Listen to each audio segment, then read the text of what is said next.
마무리 오늘도 함께 하시죠. 시사평론가 김성환입니다. 우리 육상 대표팀이 항저우 아시안게임 남자 400m 계주에서 3위를 차지하면서 37년 만에 메달을 땄습니다. 육상 불모지에서 일어난 쾌거인데요. 더 깊이 들여다보는 인터뷰, 오늘은 육상 100m 한국 기록 보유자죠. 김구경 선수와 이야기 나누는 특별한 시간 마련했습니다. 수요일 코너죠. 기후위기 시대, 더 나은 미래를 제안하는 지구생활 백석 코너도 마련돼 있으니까요. 많은 관심 부탁드리겠습니다. 김성환의 시사에는 청취자 여러분들의 관심과 참여 기다립니다. 방송 내용과 관련해 의견 있으신 분들은 문자 보내주십시오. 당첨된 분들께는 모바일 쿠폰 보내드릴 텐데요. 참여하실 번호는 샵 9730이고요. 짧은 문자 50원, 긴 문자는 100원의 이용료가 부과됩니다. 또 저희 방송을 유튜브를 통해서도 실시간으로 시청 또 참여하실 수 있는데요. KBS 1라디오 채널 들어오셔서 구독, 좋아요 많이 눌러주시길 부탁드립니다. 김성환의 시사야, 그럼 지금 시작하겠습니다.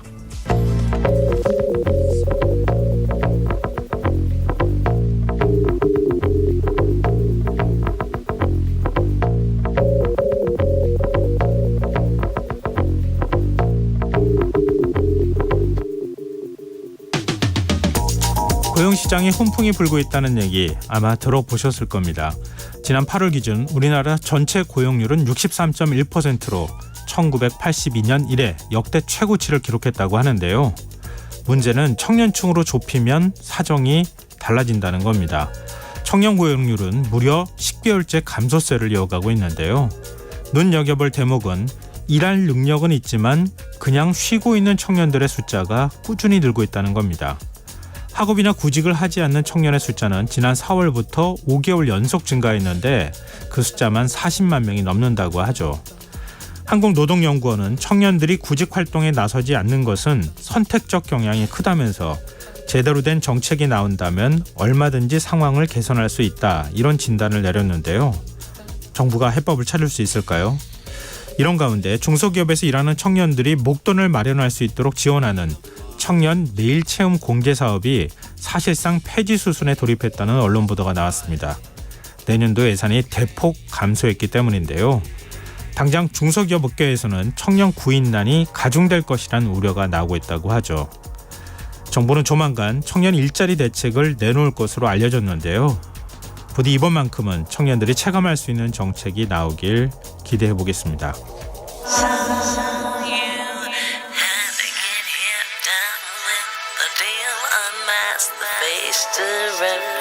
The real what you feel, you and your everyday situations, all the unnecessary complications.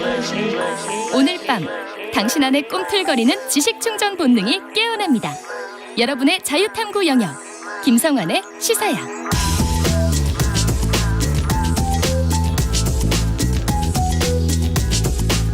오늘 어쩌던 뉴스 꼼꼼히 정리해드리는 뉴스야 시간입니다. 시사저널 구민주 기자 나와 계십니다. 안녕하세요. 네, 안녕하세요. 네, 윤석열 대통령이 오늘 제한군인의 창설 기념식에 참석해 가짜 평화론이 활기를 치고 있다, 이런 발언을 했어요. 네, 오늘 윤 대통령 제한군인회 창설 71주년 기념식에서 그동안 반복했던 메시지를 또 한 번 냈습니다. 우선 북한이 국제사회에 거듭된 경고에도 불구하고 핵과 미사일 능력을 고도화하고 있으며 핵 사용 협박을 노골적으로 가해오고 있다고 강조했고요. 그러면서 문재인 정부 대북 정책을 겨냥하는 발언을 이어갔습니다. 안보리의 대북 제재를 선제적으로 풀어야 한다거나 종전선언을 해야 한다거나 한미 연합훈련을 하지 않아야 평화가 보장된다거나 하는 이런 가짜 평화론이 지금 활개를 치고 있다면서 전 정권의 방향을 가짜 평화라고 규정한 겁니다. 이어 윤 대통령은 오늘도 가짜뉴스와 허위 조작 선동이 이 나라 민주주의를 위협하고 있다고도 강조했는데요. 대통령실은 윤 대통령의 기념식 참석과 기념사에 제한군인의 회원들이 뜨겁게 환호했다고 전했습니다. 네, 윤석열 대통령이 제한군인회를 특별히 좀 챙기는 것 같아요. 네. 왜냐하면 창설 기념식에 지금 2년 연속 참석하지 않았습니까? 네, 보수 색채가 짙은 행사를 이렇게 적극적으로 계속 찾아서 이념을 앞세운 메시지를 내놓으면서 지지층을 결집하려는 것으로 해석이 되고요. 네. 말씀하신 대로 2년 연속이고 지난해 창설 기념식도 굉장히 현직 대통령으로서는 오랜만에 그때도 20년 만에 참석한 거였잖아요. 네, 참석을 한 거였습니다. 또 기억하시겠지만 지난 6월엔 현직 대통령으로선 20 24년 만에 보수 성향 한국자유총연맹 행사에 참석해서 반국가 세력 비판한 적 있었죠. 네네. 추석 연휴 직전에도 국군의 날을 기념해서 광화문에서 현직 대통령으로 처음으로 시가 행진에 동참하는가 하면 지난 1일에는 서부전선 최전방 군부대를 방문하는 등 안보 행보를 이어오고 있는 겁니다. 정권의 명운을 좌우할 총선이 6개월 앞으로 다가왔는데 대통령 지지율이 여전히 40% 안팎에 머물고 있는 만큼 이런 안보 보훈 행보를 통해서 보수 지지층부터 제대로 결집하려는 것 아닌가 이렇게 해석이 됩니다. 일단 대통령실에서는 그렇게 밝히고 있지는 않은 것 같고, 그러니까 정치권의 분석이라는 거잖아요. 맞습니다. 근데 윤석열 대통령 발언 그 자체로 본다 그러면 이전의 대통령들 발언하고는 상당히 비교가 되는 건 뭐 많이 분명해 다르죠. 보입니다. 네. 근데 문재인 전 대통령은 14 남북 공동선언 16주년을 맞아서 한반도 평화를 강조하는 입장을 밝혔어요. 네, 공교롭게도 오늘 페이스북을 통해서 이 남북 관계에 대해서 언급을 했는데요. 문재인 전 대통령 남북 관계가 또다시 앞이 캄캄한 어두운 터널 속에 들어섰다라면서 한반도 긴장이 고조되는데 그 끝이 보이지 않고 대화의 노력조차 없어서 걱정이 크다며 현 정부의 대북 기조를 비판했습니다. 그러면서 국민들이 함께 절실하게 평화를 바라며 힘을 모은다면 보다 일찍 이 어둠의 시간을 끝내고 밝은 미래로 나아갈 수 있다고도 강조했는데요. 앞서 지난달 9.19 평양선언 5주년 기념식에 상경에서 직접 참석을 했었죠. 문 전 대통령 여기에서도 윤석열 정부의 기울어진 외교를 우려하면서 균형 있고 섬세한 외교 전략을 당부하기도 했었습니다. 문 전 대통령의 글이 공개된 이후 국민의힘에서는 오늘 문 전 대통령이 가짜 평화를 부여잡고 종전선언에 집착하며 변화에는 눈 감고 있다고 비난했습니다. 네. 근데 문재인 전 대통령 발언하고 윤석열 대통령 발언이 이렇게 딱 대비가 되네요. 상반되죠. 네, 맞습니다. 그리고 국민의힘에서 포털 다음에 그 항저우 아시안게임 응원 페이지 여론조작 의혹을 제기하지 않았습니까? 네. 한덕수 국무총리는 범부처 태스크포스 구성을 지시했어요. 네, 굉장히 지금 빠르게 속전속결로 이루어지고 있는 건데요. 네. 포털 사이트 다음에 항저우 아시안게임 응원 페이지에 중국 응원 클릭이 지나치게 많이 이제 기록이 되면서 정부 여당이 여론조작 의혹을 키우고 있는 상황이죠. 국민의힘은 뭐 중국이나 국내 조선족의 여론조작 의혹을 일컫는 이른바 차이나 게이트를 또 2017, 18년 드루킹 사건을 곧장 소환하며 이를 키우고 있었습니다. 국민의힘에서 이 의혹을 제기하고 대통령실에서도 공감을 표한 지 불과 하루 이틀 사이에 정부가 범부처 TF까지 오늘 구성을 하면서 이른바 여론 왜곡 조작 방지 대책 마련에 팔을 걷어붙인 겁니다. 한덕수 총리는 오늘 방송통신위원회로부터 외국 IP를 통해 짧은 시간에 많은 클릭이 이뤄졌다는 분석 결과를 보고받은 후에 가짜뉴스는 민주주의 근간을 뒤흔드는 심각한 재앙이라고 말하면서 이 범부처 TF 구성을 지시했고요. 과거 드루킹 사건 같은 일이 재발하지 않도록 대책을 마련하라고도 강조했습니다. 이동관 방송통신위원장은 지난번에도 그런 얘기하던데 국기문란 사태라고 규정했어요. 네, 또 국기문란이 언급을 한 건데요. 네. 이동관 위원장 오늘 뉴스타파 김만배 녹취록 보도에 충격이 가시기도 전에 건강한 민주주의를 지키는 공론장을 무너뜨릴 수 있다는 걸 또 보여줘 국민 충격이 크다고 말했고요. 이런 게 바로 발전돼 국기문란 사태가 되는 것이라고 말한 겁니다. 그러면서 이 관련된 입법이 미비한 상태이기 때문에 범부처 TF에서 논의를 하고 또 실태 조사까지 거치고 검찰 수사도 한 후에 제도적인 개선에 나설 것이라고 밝혔습니다. 네. 이동관 위원장은 만약 이런 사태가 선거 때나 긴급 재난 시 엄청난 충격을 주는 사태로 이어진다면 큰일이라고도 덧붙였는데요. 이런 사안을 고리 삼아서 정부가 이렇게 과도하게 오히려 국민 불안을 조장하고 있다 이런 지적도 나오고 있습니다. 민주당은 좀 비판적인 입장인 거죠? 네, 민주당은 한마디로 코미디이자 호들갑을 떤다라고 정부 여당을 직격했습니다. 네. 정부가 포털의 클릭 응원 서비스를 제대로 이해하고 있는지도 의문스럽다면서 여론 조작을 주장하면서 사실은 여론을 통제하려는 것 아니냐라고 지적을 했고요. 잘못된 국정 운영을 되돌아보지는 못할 망정 언론의 입을 막고 국민의 소통 창구인 포털을 통제하려고 달려들다니 정말 파렴치한 정부다라고 비판했습니다. 정부 앞에서 갑이 되는 곳은 없을 것 같긴 한데요. 네. 기업 입장에서는. 근데 그동안에 사실 의리라고 보기에는 포털의 힘이 너무 강했었는데. 포털도 뭐 갑으로 좀 통칭되는 그렇죠. 경우가 많았죠. 예. 네. 근데 지금은 좀 상황이 다른 거 아닐까도 싶은데요. 일단 포털 뭐 어쨌든 을의 입장에 서게 된 것 같은데 포털은 뭐라고 얘기합니까? 포털 다음을 비롯해서 이제 입장을 확실하게 내놨는데요. 네. 사실 이게 지나치게 정부가 침소봉대하면서 과도한 음모론을 펼치고 있다는 의견이 야당은 물론 이 IT 업계에서 나오고 있는 상황입니다. 정부 여당은 이른바 여론조작 세력들이 양대 포털 사이트 뉴스 댓글까지 장악해서 여론을 조작하고 이게 선거에까지 막대한 영향을 미치게 될 거라고 지금 주장하고 있잖아요. 근데 우선 양 포털 댓글은 로그인을 기반으로 해서 댓글 작성 횟수에도 일단 제한을 두고 있어서요. 이렇게 이번에 뭐 응원 클릭 얘기하는 것처럼 이제 매크로 조작 자체가 어려운 상황이라 이 의혹 자체가 제기되기 사태 어렵습니다. 이후에 그런 부분에 대해서도 철저한 장치들을 마련해 왔던 거잖아요. 네, 그때 워낙 정치권이 포털에 대한 압박이 심했기 때문에 당시에 양대 포털이 이미 재발 방지책을 마련해 둔 것이었습니다. 또 어디선가 이게 조작 시도가 벌어지면 이를 즉각 방지하기 위한 차단 기술도 다 갖추고 있다는 게 포털 측의 설명입니다. 심지어 다음은요, 이러한 여론 조작이나 선동 비판을 의식해서 최근에 뉴스 기사의 베스트 댓글 개념도 없앴고요. 24시간이 지나면 기사에 달린 모든 댓글을 사라지게 만들어 놓기도 했습니다. 이번 다음 응원 클릭의 경우는 이런 것과 달리 로그인을 하지 않은 사람도 횟수에 제한 없이 응원을 클릭할 수 있게 열어뒀기 때문에 이런 왜곡된 결과가 나타난 것이었기 때문에요. 기본적인 이런 댓글이나 뉴스 이런 관련된 시스템과는 차원이 다르다라는 게 이제 포털 측의 입장이고요. 네. 이 부분에 대해서 양대 포털 모두 이 왜곡된 결과가 나오지 않도록 개선하겠다는 입장은 밝혔습니다. 뭐 다음 쪽의 설명에 따르면은 로그인하지 않은 상태에서 적극적인 의사 표현한 사람의 뭐 일종의 이제 그 숫자가 기록되다 보니까 이렇게 압도적으로 중국을 응원하는 사람이 맞습니다. 많은 것처럼 비춰진 것이다. 일종의 여론 조작을 한 것은 아니다. 네, 이런 일부 국내 세력의 이렇게 장난이자 이제 계속되게 이제 횟수 뭐 제한 없으니까 막 클릭을 한 거죠. 굳이 우리는 그렇게 의사 표현하지 않아도 다 우리 편이니까 맞습니다. 이런 생각할 수도 있을 것 같다는 그리고 생각이 드는데요. 이런 여론 클릭 이런 것 때문에 이제 여론이 선동이 된다는 것 자체가 이 정부 여당의 주장인데 너무 이제 국민의 그런 집단 지성이나 이런 걸 무시하는 것 아니냐 이런 지적도 나오고 있습니다. 네, 좀 시선을 정치권으로 다시 한번 돌려보죠. 이균영 대법원장 후보자 임명 동의안 당장 이틀 앞으로 다가온 거잖아요. 네. 민주당이 오늘 의총에서 당론으로 뭐 결정 가결인지 부결인지 결정하려고 얘기를 했다고 알고 있었는데 미뤘어요. 네, 아직 당론으로는 최종적으로 확정 짓진 않은 상태입니다. 그래서 모레 본회의 표결일 직전에 회의를 다시 열어서 최종 당론을 결정할 것으로 예상이 되는데요. 이균용 후보자를 통과시켜야 한다는 의견이 있어서라기보다는 당 내부에서 이 표결을 당론으로 정하지 말고 의원들 자율투표에 맡기자는 의견이 일부 있기 때문으로 전해집니다.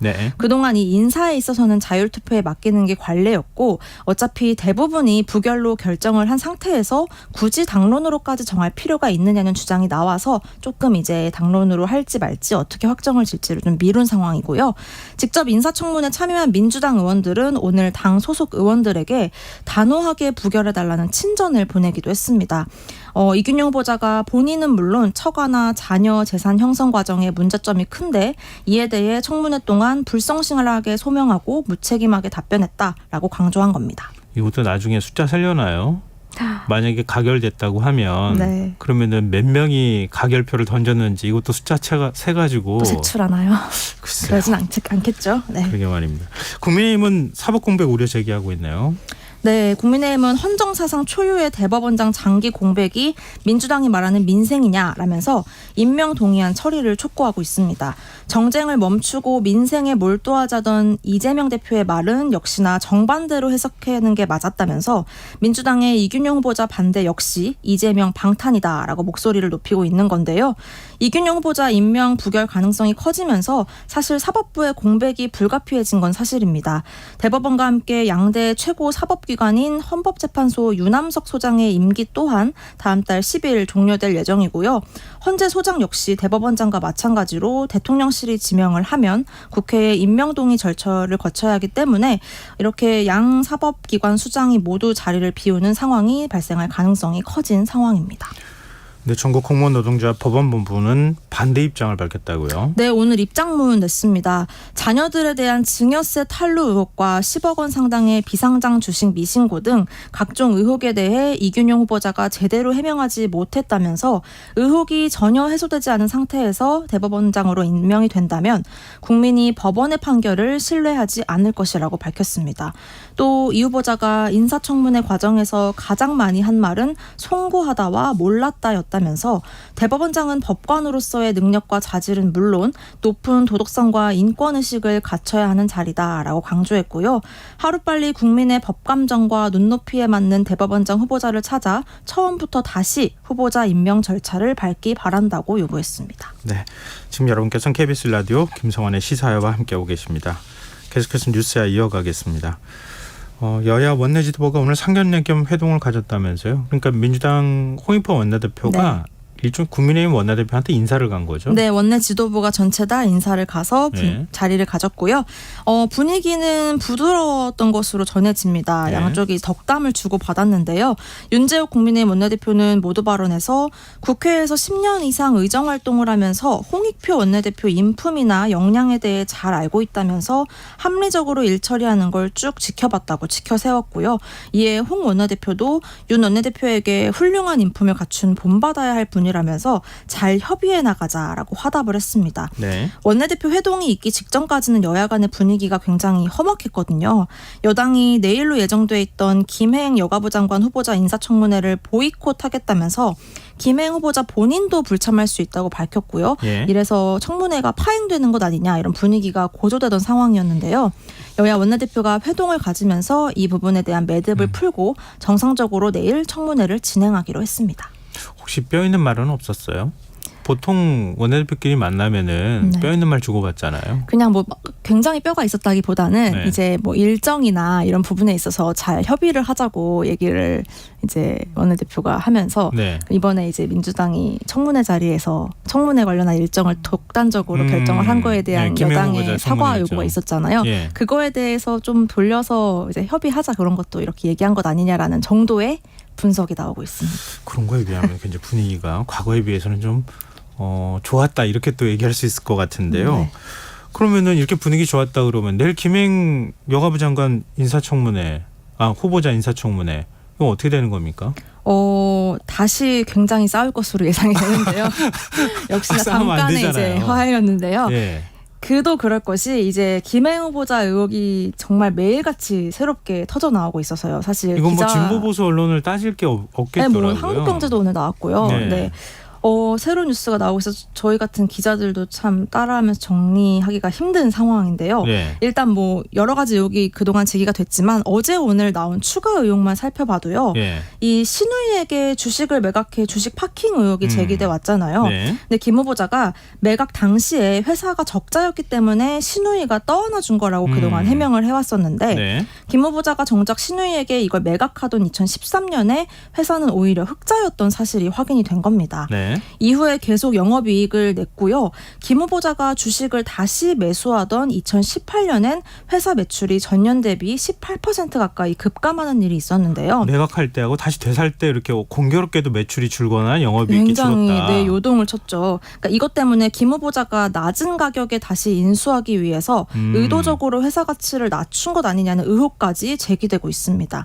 민주당에서는 여기에 대해서 명확한 자료 제출 요구하고 있지만 네. 김 후보자는 역시나 자료 제출 거부하고 있는 것으로 파악이 되는데요. 김 후보자는 이제 출근길마다 청문회에서 모든 걸 밝히겠다면서 이제 기다려달라, 가짜뉴스 그만 내달라고 강조를 했는데 예. 정작 이런 자료 제출에는 좀 거부하고 있는 것으로 알려지고 있습니다. 또 2006년 온라인 사이트 DC인사이드 주가 조작 사건 당시에 김 후보자가 이른바 쩐주였던 계열사들의 주요 주주나 임원으로 활동했던 사실도 새롭게 확인이 됐고요. 네. 김 후보자가 거듭 부인해왔던 김건희 여사와의 친분설에 대해서도 네. 2013년 김 여사 회사 코바나 콘텐츠와 김행 후보자의 위키트리 공동 주간 전시회에 김 후보자가 청와대 대변인으로서 바쁜 일정이 쌓여있던 시점이었는데도 직접 참석해 자리를 채운 사실이 확인되기도 했습니다. 그때가 뭐 당시에 최동욱 검찰총장 혼외자 의혹이 네. 불거져서 뭐 전국이 발칵 뒤집혔다고 할 정도의 그 정도 사안이었었는데 였고 그 앞뒤로 굉장히 중요한 외교 일정들도 있었습니다. 그런데 그 바쁜 와중에 김건희 여사가 주최했던 전시회에 참석했다. 네. 그런 늦- 사실이 밝혀졌습니다. 그래서 늦어서 죄송하다. 뭐 이런 얘기 그렇죠. 했다고 하는데 지금 뭐 당사자들이 말하지 않으니까 어떤 관계였는지는 알 수는 없고 자꾸 언론에 이렇게 변죽을 울릴 수밖에 없는 이런 상황인 김 것 같아요. 후보자의 해명들이 자꾸 이제 뒤집히는 정황들이 계속 나오고 있어서요. 그렇죠. 내일 원래 관계가 어떻게 없다고. 네, 반박을 하게 될지 참 지켜봐야 될 아. 것 같습니다. 그러네요. 딸 나이하고 비교했던 게 갑자기 생각나네요. 아. 나랑 관계가 없다. 네. 내 딸 벌또래 나이다. 이런 식의 얘기를 그랬죠. 했던 게 기억이 나네요. 그리고 유인촌 문화체육관광부 장관 후보자 인사청문회 내일 아닙니까? 네, 일단 김행 후보자 인사청문회에 조금 더 관심이 쏠리고 있는 건 사실인데요. 이 네. 부분도 좀 지켜봐야 될 것 같습니다. 유 후보자에 대해서 민주당은 우선 이명박 정부 당시에 문화계 블랙리스트 의혹 중점적으로 따져 물을 예정인데요. 유 후보자는 당시 청와대와 국정원이 작성한 다수의 블랙리스트 문건이 꾸준히 공개돼 왔음에도 최근 서면 답변서를 통해 블랙리스트는 없었다라고 밝힌 것으로 전해지고요. 어제 유 후보자가 후쿠시마 오염수 방류를 비판한 가수 김윤아 씨의 발언에 대해 신중해야 한다면서 공개에 저격한 바 있었는데 네. 민주당에서는 이 부분에 대해서도 유 후보자의 이런 발언이 바로 블랙리스트를 만드는 과정이 되는 것이라고 비판을 하고 있는 만큼 내일 청문회에서 이 점도 야당이 지적할 예정입니다. 네. 신원식 국방부 장관 후보자 인사청문 경과보고서 채택해야 되잖아요. 네. 근데 채택 결국은 못한 겁니까? 지난달 27일에 청문회가 진행됐었는데요. 네. 여야가 보고서 채택 시한인 오늘까지 적격 여부를 두고 입장차를 좁히지 못해서 네. 청문 경과 보고서는 불발이 됐습니다. 오늘 보고서 채택이 되지 않으면서 이제 윤 대통령이 열흘 이내에 국회로 보고서 재송부를 요청할 수 있고요. 국회가 여기에 응하지 않으면 보고서 없이 장관 후보자를 임명할 수 있게 됩니다. 임명 강행할 경우 신 후보자는 현 정부 들어서 인사청문 보고서 없이 임명되는 18번째 장관급 인사가 됩니다. 요즘 유인촌 후보자 인사청문회도 내일 예정돼 있는 상황이고 김행 후보자 인사청문회까지 보고 만약에 재송부 요청한다고 하면은 이번 주나 말이나 다음 주 초 네.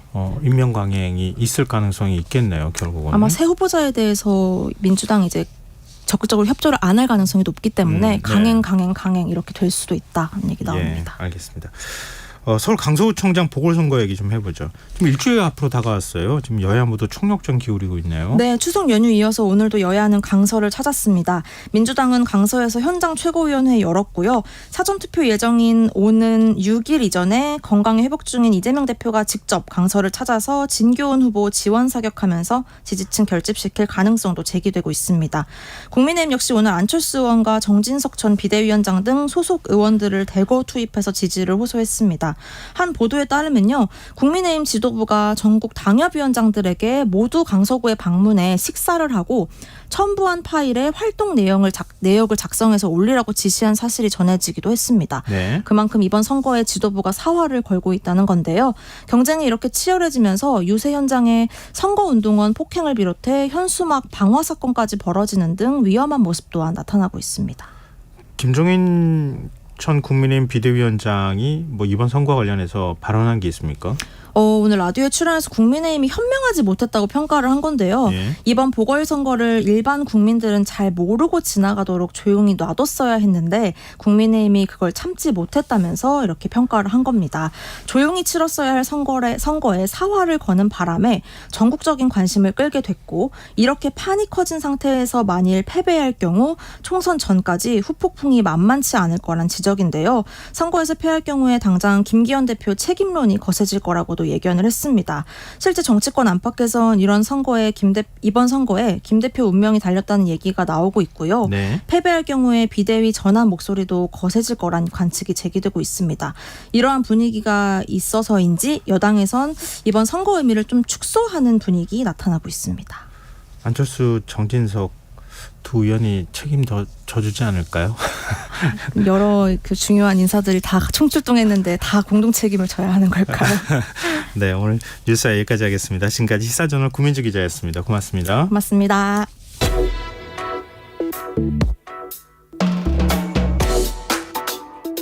더 나은 내일을 준비하는 시간 KBS 1라디오 김성환의 시사야. 우리나라 육상 대표팀이 항저우 아시안게임 남자 400m 계주에서 1986년 서울 아시안게임 이후 37년 만에 동메달을 땄습니다. 그간 육상 불모지라고 불리며 고전을 면치 못했지만 이번 대회에서 값진 동메달을 따내며 새로운 희망을 보여줬는데요. 새 역사를 쓰는 한국 남자 400m 계주 대표팀의 맏형 김구경 선수 연결해서 얘기 나눠보겠습니다. 안녕하세요. 네, 안녕하세요. 네, 일단 축하드립니다. 정말 네, 축하드립니다. 네, 감사합니다. 네, 주변에서도 축하 인사 많이 해주시고 계시죠? 네, 엄청 많은 또 축하 연락 받아서 너무 감사하게 생각하고 있습니다. 지금 어디 계세요? 항저우 계시는 겁니까? 아니면 귀국하신 겁니까? 아니, 오늘 오전에 귀국했습니다. 어제 저녁에 경기를 뛰고 오늘 오전에 바로 귀국을 했습니다. 아니 좀 쉬게 좀 항저우 좀 둘러볼 수 있게 해줘야 되는 거 아닙니까? 뭐 이렇게 빨리 귀국합니까? 메달도 땄는데.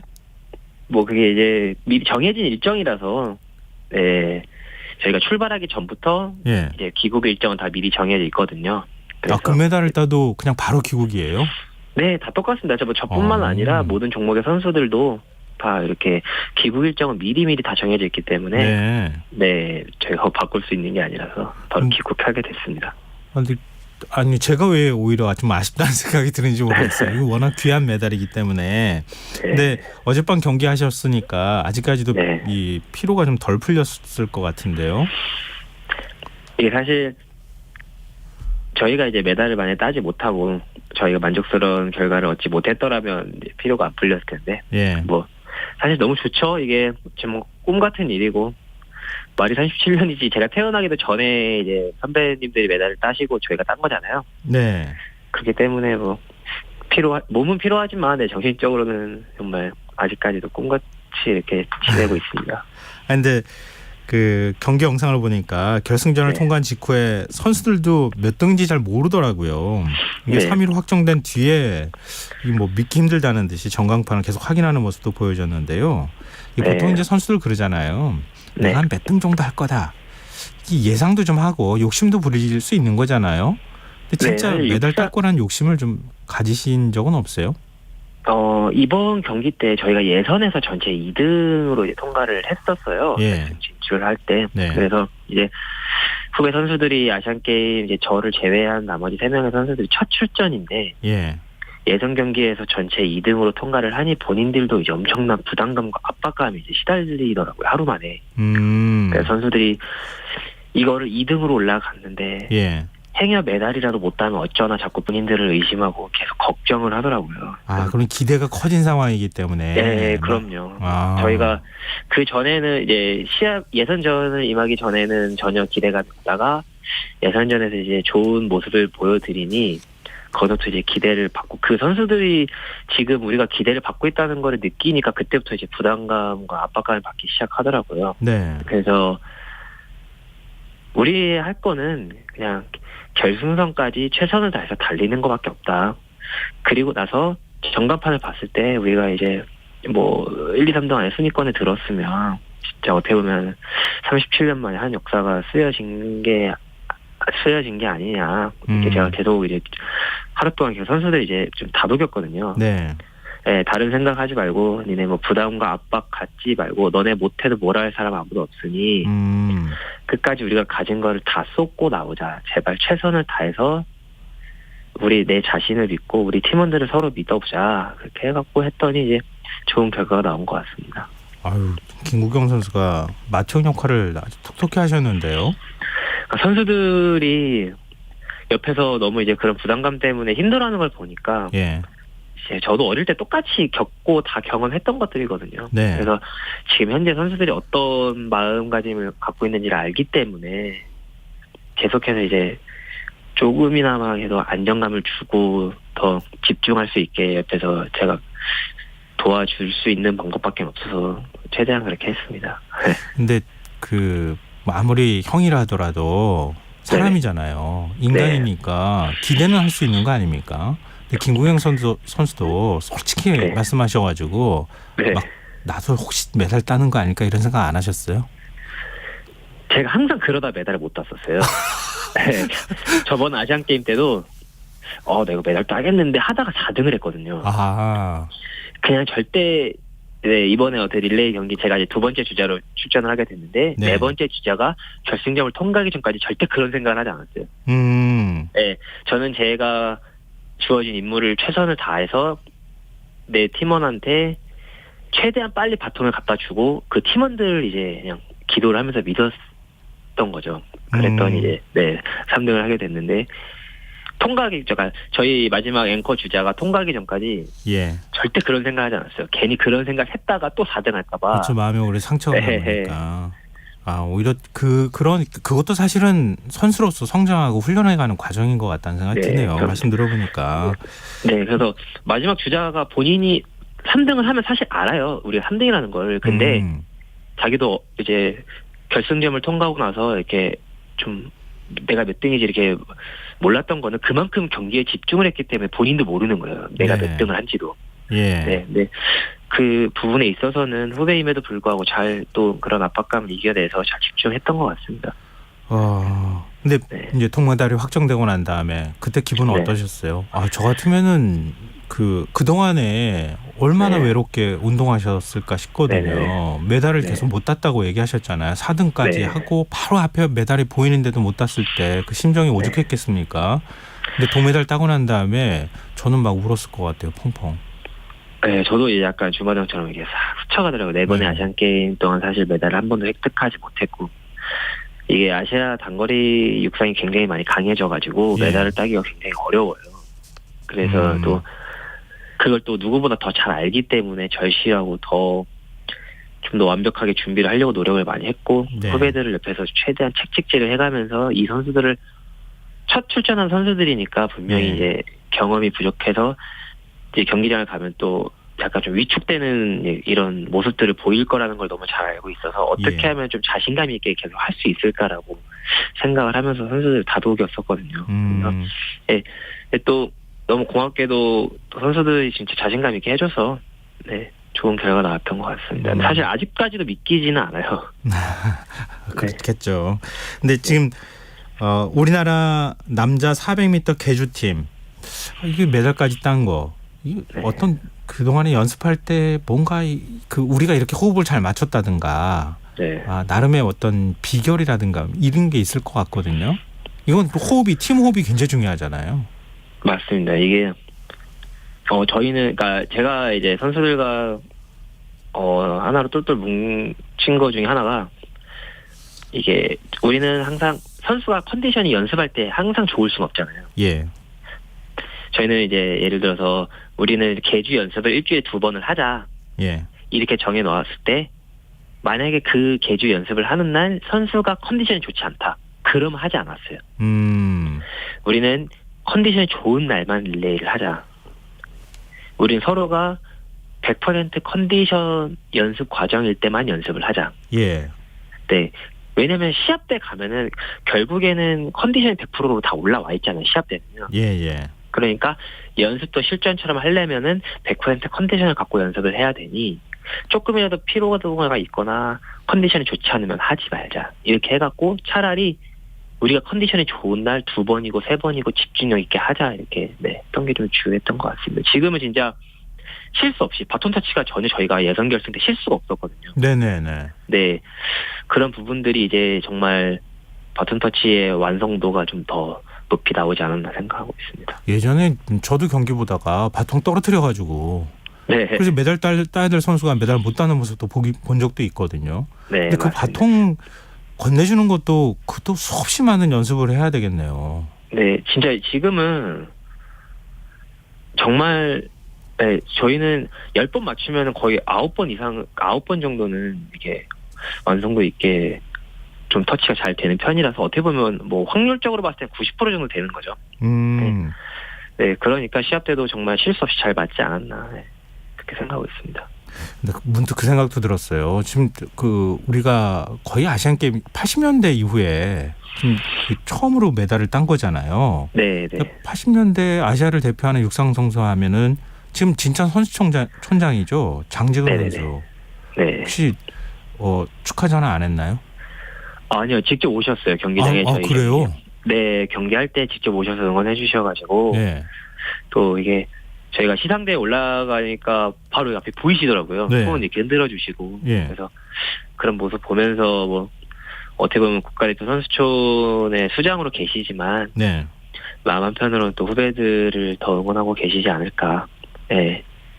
그럼 뭐 너무 감사한 일이죠. 밥이라도 사신다는 얘기 혹시 안 했나요? 이게 사실 뭐 말 그대로 선수촌장님이잖아요. 네. 어렵죠. 가가지고 촌장님 저희 메달 땄으니까 밥 사주세요 하기가 쉽지 않아요. 아 그래도 후배들 볼 때 얼마나 뿌듯했겠어요. 네, 이제 뭔가 멀리서 이렇게 손 흔들어 주시는 모습을 보면서 뭔가 뿌듯해하시는 느낌을 받았습니다. 근데 지금 이번 메달은 김구경 선수 입장에서도 굉장히 의미 있는 메달인 거죠. 네, 사실 말 그대로 37년이 걸렸잖아요. 예. 400 계주에서 지금 뭐 시상돼서 37년이 걸렸는데 3년 뒤에 이제 일본 나고야에서 아시안 게임이 또 있잖아요. 네네. 그래서 이걸 계기로 이번 저희의 이 메달을 발판으로 그 다음 아시안 게임엔 제가 출전하지 않지만 이런 경험을 토대로 또 후배들이 서로 이제 또 이제 동고동락 하면은 분명히 또 3년 만에 바로 또 메달을 획득할 수 있을 거라고 생각을 해서 정말 우리나라에는 지금 단거리 후배들 좋은 선수들이 굉장히 많이 포진되어 있거든요. 예. 네, 기록도 많이 올라와 있어서 분명히 저는 다음 아시안 게임에서도 꼭 메달을 딸 수 있을 거라 믿고 근데 있습니다. 지금 김구경 선수 얘기 듣다 보니까 다음 아시안 게임에 계주에 출전을 안 한다는 말씀이세요? 아니면은 그동안에 단거리 간판 선수였었잖아요. 아니면 제가 다음 아시안 게임을 출전할 때는 나이가 35살이에요. 그래서 제가 만약에 그때까지 운동을 하고 있어서 선발전을 참가했는데 선발이 됐다. 네. 저는 오히려 그거를 조금 더 좀 뭔가 암울하게 생각이 들 것 같아요. 제가 36살임에도 불구하고 후배들이 저를 끌어내리지 못하는 건 그만큼 발전을 못했다는 얘기잖아요. 3년 동안. 아, 네. 그래서 남은 3년 동안은 정말 후배들이 이제 이런 메달 따는 모습을 보면서 더 이 악물고 해가지고 구경이 형을 빨리 끌어내려서 더 높이 올라갔으면 좋겠다는 마음에 그렇게 생각하고 있습니다. 그러면 은퇴를 생각하시는 겁니까? 네, 뭐 제가 국가대표를 너무 오래 해가지고 사실상 제가 이번에 가기 전부터 마지막 아시안 게임이라고 생각을 했기 때문에 거의 그런 쪽으로 생각을 많이 하고 있습니다. 그럼 김구경 선수 말씀하세요. 네, 제가 이제 16년 동안 국가대표를 하면서 많은 경험도 했었고 뭐 나라에서 많이 지원도 많이 받았잖아요. 한국 신기록도 세우면서 미국이나 뭐 일본 많이 지원을 받아서 전지훈련도 많이 다녔고 이런저런 많이 경험도 쌓였는데 이제 제가 그때는 후배들한테 이런 경험이나 이런 것들을 좀 더 알려주면서 후배들 뒤에서 좀 서포트해주는 역할 사실 그런 쪽으로 더 생각을 하고 있습니다. 한국 육상 발전을 위해서 계속 기여할 수 있는 부분이 있으면 찾겠다. 이제 이런 말씀이신 것 같은데요. 제가 사실 정말 많은 지원을 받았는데 이 지원을 받고 후배들한테 아무것도 해주지 않으면 제가 사실 그렇죠. 청취자 1409님께서요. 37년 만에 메달에 응원의 박수 보냅니다. 우리나라 육상이 조금 더 발전되는 계기가 됐으면 좋겠습니다. 이렇게 의견 주셨고요. 1110님께서 최선을 다한 그 노력이 곧 승리의 월계관을 쓰는 일입니다. 축하하고요. 수고하셨습니다. 그리고 자랑스럽습니다. 이런 의견 주셨습니다. 저도 역시 마찬가지입니다. 많은 국민들도 비슷한 생각하실 것 같아요. 앞으로 계속 국민들한테 육상에서 기여하는 모습 보여주시고 그러면 저희가 또 계속 응원할 수 있었으면 좋겠습니다. 네, 감사합니다. 고맙습니다. 그리고 축하드립니다. 네, 정말 너무 감사합니다. 네, 지금까지 한국 남자 400m 계주 대표팀 김구경 선수였습니다.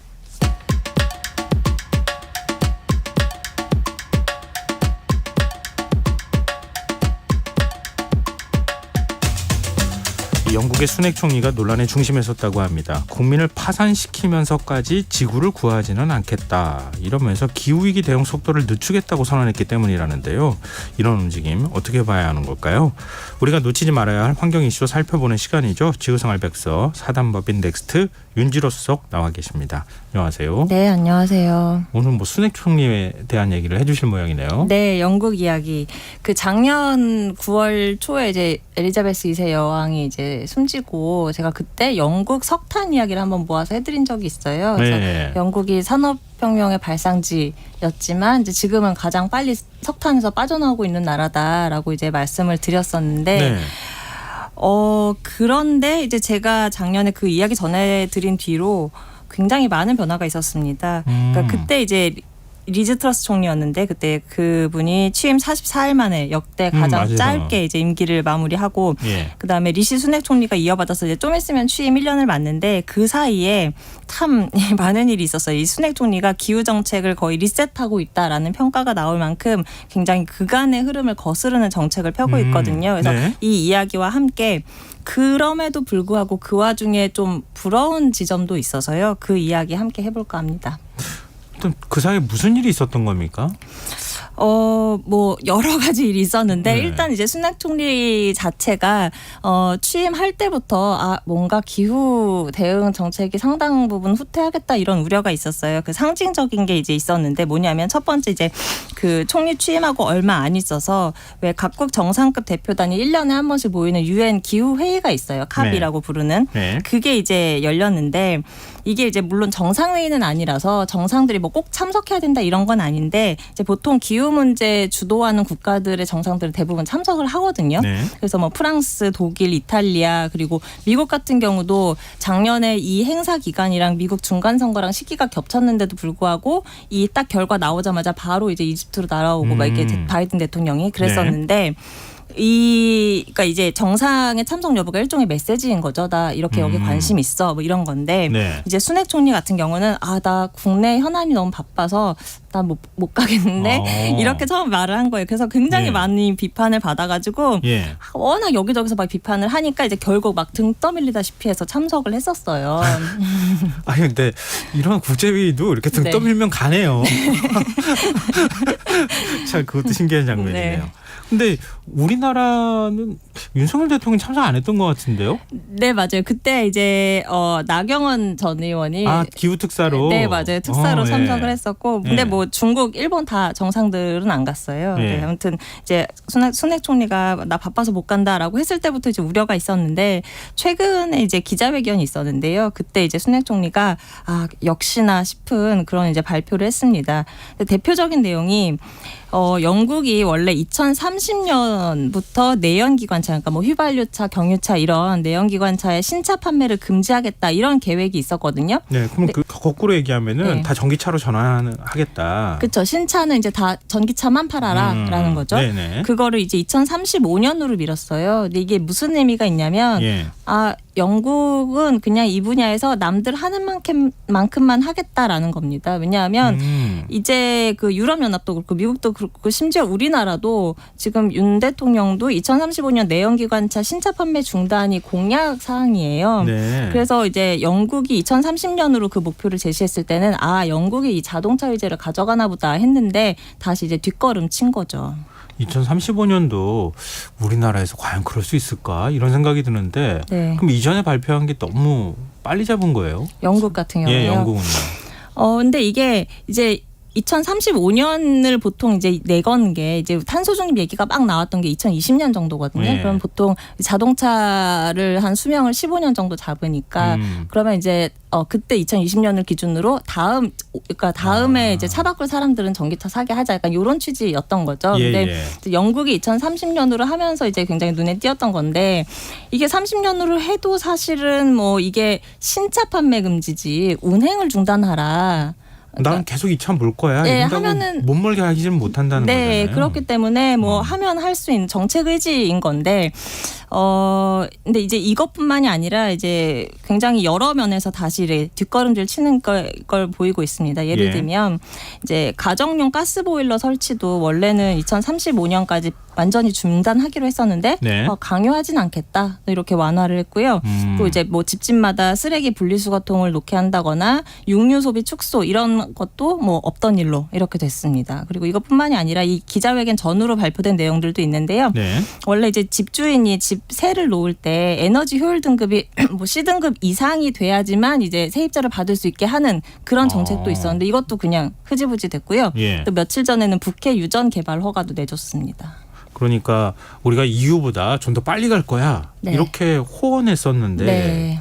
그래서 굉장히 좋은 평가를 받았는데 네. 갑자기 뒤로 확 밀어놓으니까 네. 실망스러워 이런 네. 여론이 생긴다는 거잖아요. 네, 맞습니다. 당장 환경단체에서는 가만히 있지 않았을 것 같은데요.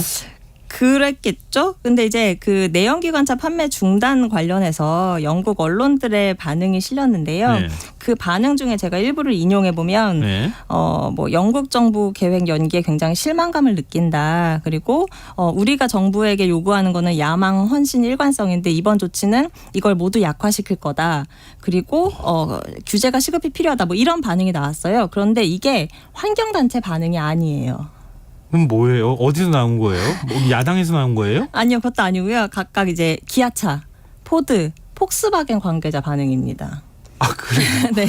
자동차 생산하는 업체가 네. 정부에 세 가지를 요구하는데 네. 야망, 헌신, 일관성. 네. 기아자동차도 그렇게 얘기했다고요? 네, 기아차는 이제 굉장히 실망했다. 뭐 이렇게 반응을 했어요. 우리 정부한테도 그런 얘기하면 어떡해 하는 생각이 문득 드는데. 그러니까 통상 이제 뭔가 이렇게 기업이 그냥 뭔가 변화를 안 해도 되게 해주면 좋아라 할 것 같은데 완전히 반대되는 그러게 반응을 말이에요. 낸 거잖아요. 그러니까 이게 네. 왜냐면 그러니까 2030년 판매 중단을 그냥 기정사실로 받아들이고 다 그거에 맞게 전략을 짜놨던 거예요. 근데 이게 다시 흔들리니까 짜증이 나는 거죠. 막 당장 신차 출시 계획 쭉 잡혀 있었고 막 투자 이미 다 해놨고 막 했는데 전기차 공장 막 투자하고 그쵸. 30년이니까 몇 년은 사실 안 남은 거잖아요. 이제 그쵸. 7년도 안 남은 거잖아요. 네, 근데 이게 전기차라는 게 그냥 이제 막 기업 혼자서 잘한다고 되는 게 아니라 충전 인프라도 깔려야 되고 국내 보조금 이런 것도 다 뒷받침이 돼야지 시장이 가는 건데 네. 이게 갑자기 막 계획이 이렇게 막 그 밀려버리니까 예. 이제 기업 입장에선 그런 소리를 내는 거죠. 그래서 마치 환경단체 목소리인지 어딘지 잘 모르겠는 이런 이제 상황이 벌어진 거고,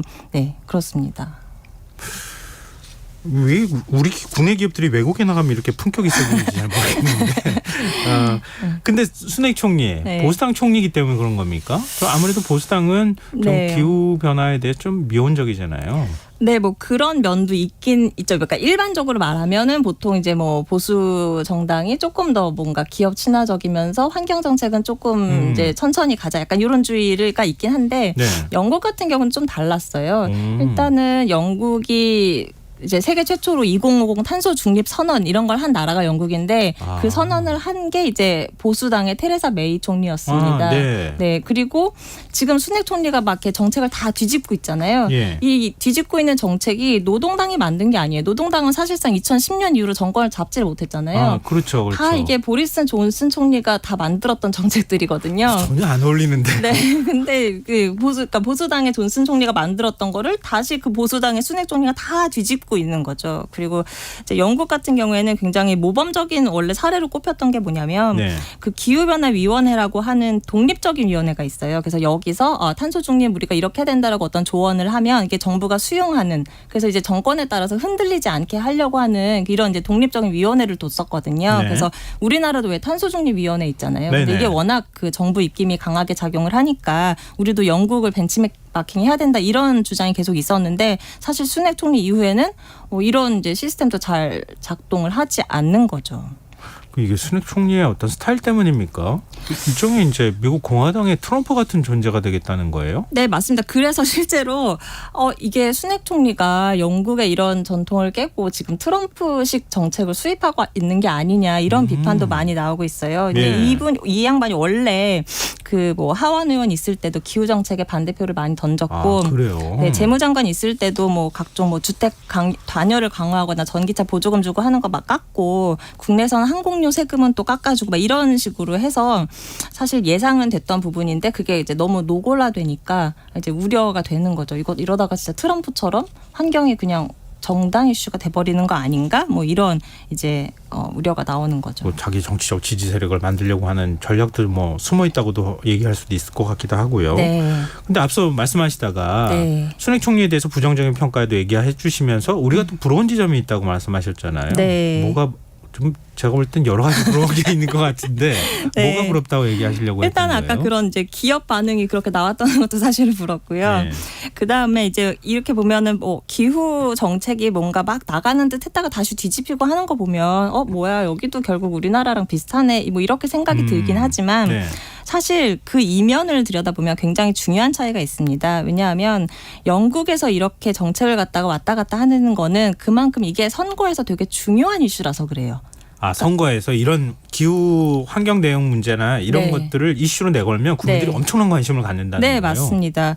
그래서 이제 존슨 총리가 기후 아젠다를 앞세우고 막 했었던 것도 사실 정치 전문지 뭐 이런 데서 해설한 걸 보면 2017년에 보수당이 한번 위기에 처한 적이 있었대요. 근데 네. 그때 이제 외무장관이었던 존슨이 보니까 젊은 유권자들이 기후 이런 데 관심이 많으니까 앞으로 보수가 확장성을 가져가려면 이런 데 좀 우리가 이 이슈를 선점해야겠다. 이런 이제 판단을 했다고 하고 예. 순핵 총리 같은 경우도 지난 7월에 보궐선거 경험이 크게 작용을 했다고 해요. 이때 이제 두 곳에서 이제 세 곳에서 보궐선거가 있었는데 두 예. 곳에선 지고 딱 한 군데서 근소하게 승리를 거뒀는데 그때 이제 그 첨예하게 붙었던 쟁점 중에 하나가 노후 공해차의 운행 중단을 이제 런던 전역으로 확대할까 말까 이게 이제 쟁점이었다고 해요. 네. 근데 보수당은 당연히 확대하지 말자라는 입장이었고 네. 근데 여기서 이제 그런 선거에 이기니까 이제 그 순핵 총리가 역시 우리의 차별성은 이거야. 기후 정책에 대해서 세 약간 군데 선거했는데 두 군데서 졌고 한 군데서 간신히 이겼는데 네. 거기서 이긴 비결이 바로 그거였다. 네, 그렇게 이제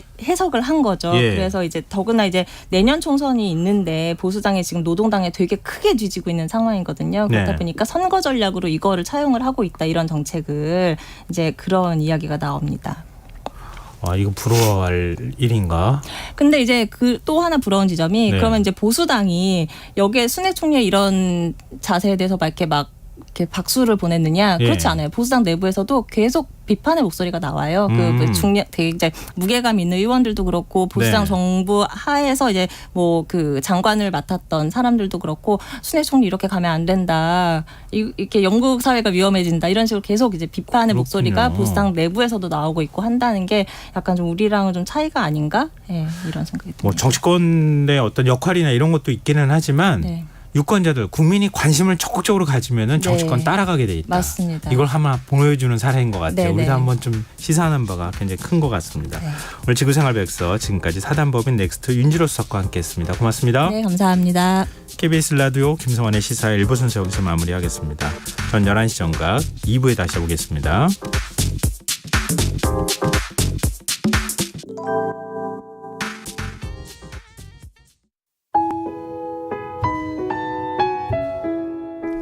청취자 여러분, 위기가정을 찾아주세요.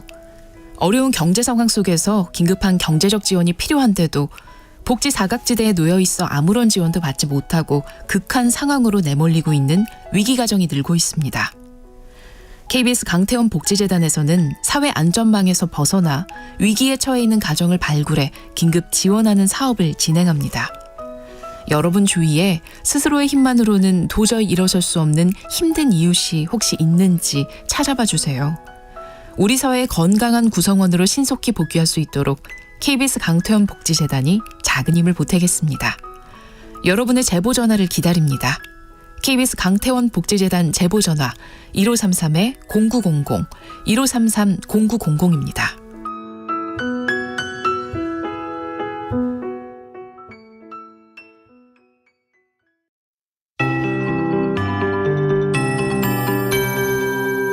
KBS 58분 날씨.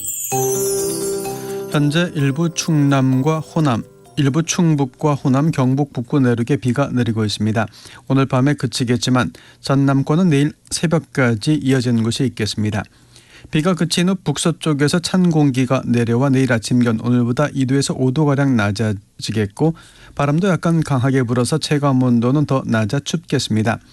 경기 북부의 높은 산지와 강원 내륙과 산지는 아침견 5도 안팎까지 떨어지면서 서리가 내리는 곳이 있겠고 강원 산지는 얼음이 온 곳도 있겠습니다. 농작물 관리에 유의하시기 바랍니다. 내일 아침 기온 대구령 4도까지 낮아지겠고 세종 9도, 서울 10도, 광주 13도, 부산 14도가 예상입니다.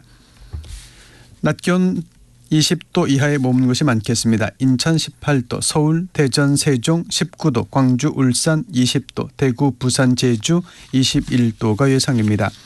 내일 서해안과 충남 북부 내륙, 전남, 남해안, 제주도 지방 바람의 순간 풍속 초속 20m 이상 매우 강하게 불 것으로 예상돼 강풍특보가 발표될 가능성이 높습니다. 내일 미세먼지 농도는 좋음으로 예상입니다. 서울지방 현재 기온 15.7도, 습도 69%입니다. KBS 58분 날씨 장금배입니다.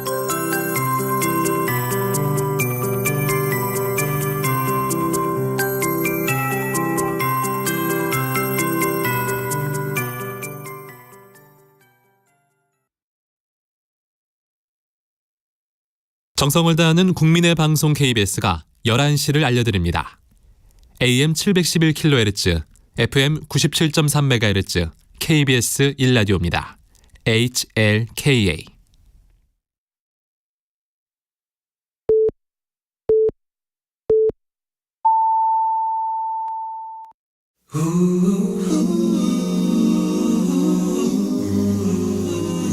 이 밤 그냥 보내긴 아쉬우니까요.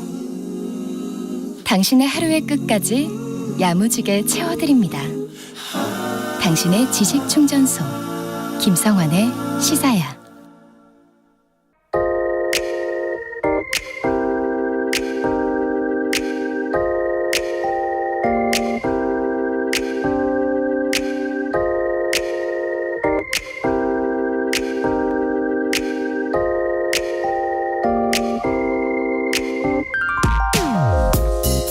지난해 1월 20일 중대재해법 시행 일주일을 앞둔 시점에 산업계의 분위기를 전하는 기사들이 쏟아져 나왔습니다. 공교롭다고 해야 할까요? 법 시행 직전 광주 화정 아이파크 붕괴 사고가 터져 건설업계에 대한 여론이 좋지 않았던 데다 엎친 데 덮친 격으로 포항제철소에서 용역업체 소속 직원이 장비 차량에 부딪혀 숨졌다는 소식까지 전해지자 온라인에서는 분노하는 여론이 들끓었죠. 이처럼 한국 산업계에서 가장 산재 사고가 빈번한 사업장 하면 철강 제철과 건설업을 꼽는 사람들이 많을 텐데요. 오늘 산재 지형이 바뀌고 있다는 뜻밖의 놀라운 소식을 접했습니다.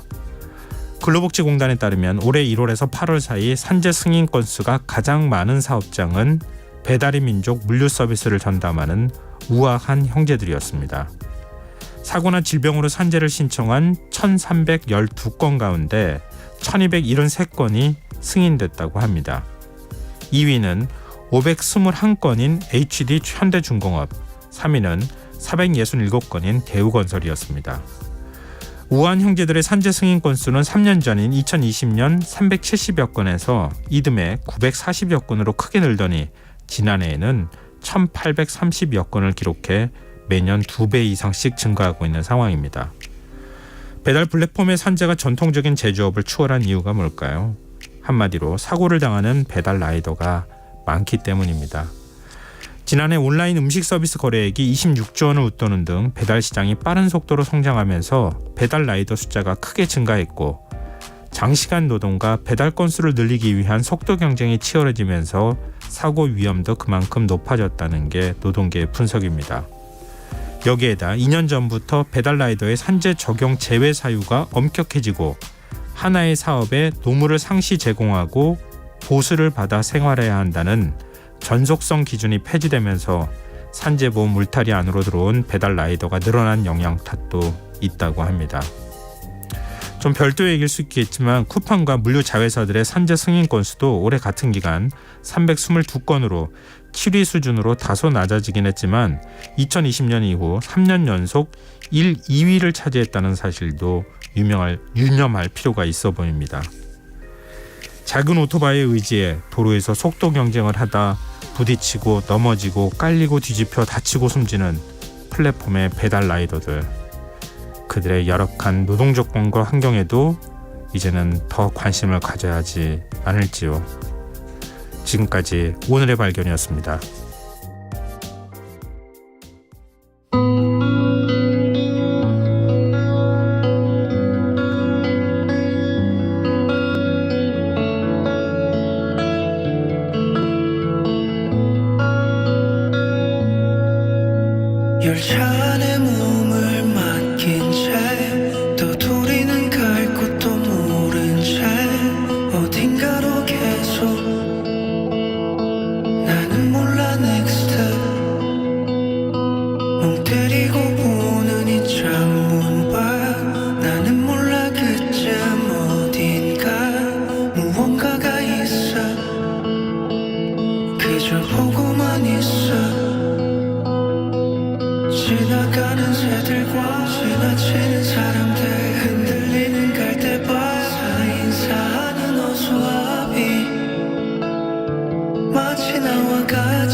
오늘의 발견에 이어서 5에 나는 내가 정말 무사히 도착하길 바라 듣고 오셨습니다.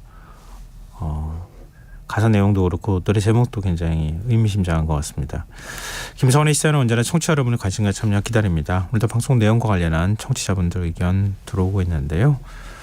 청취자 정계수님, 빠른 배달을 위해 신호 위반하는 오토바이도 많은데 조심히 안전을 우선했으면 좋겠습니다. 이렇게 의견 주셨고요.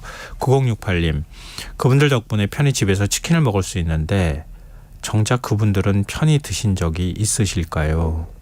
늘 고맙습니다. 이렇게 문자 주셨는데요. 제가 이 문자 읽으면서 갑자기 마음이 찡했어요. 그렇잖아요. 우리가 예를 들면 그 배달 라이더도 마찬가지지만 학생들 급식 준비해 주시는 분들, 조리사나 이런 분들 보면 막 차려주잖아요. 그거 하느라고 아침 새벽부터 나와서 하는데 그분들은 밥을 정말 편안하게 마음 편히 드신 적이 있으실까 하는 생각도 들기도 했고요. 정말 이렇게 비슷하게 생활하는 사람들이 우리 사회에 많다는 생각도 들고요. 배달 라이더들도 역시 마찬가지 아닐까라는 생각이 들어서 약 뭉클했어요.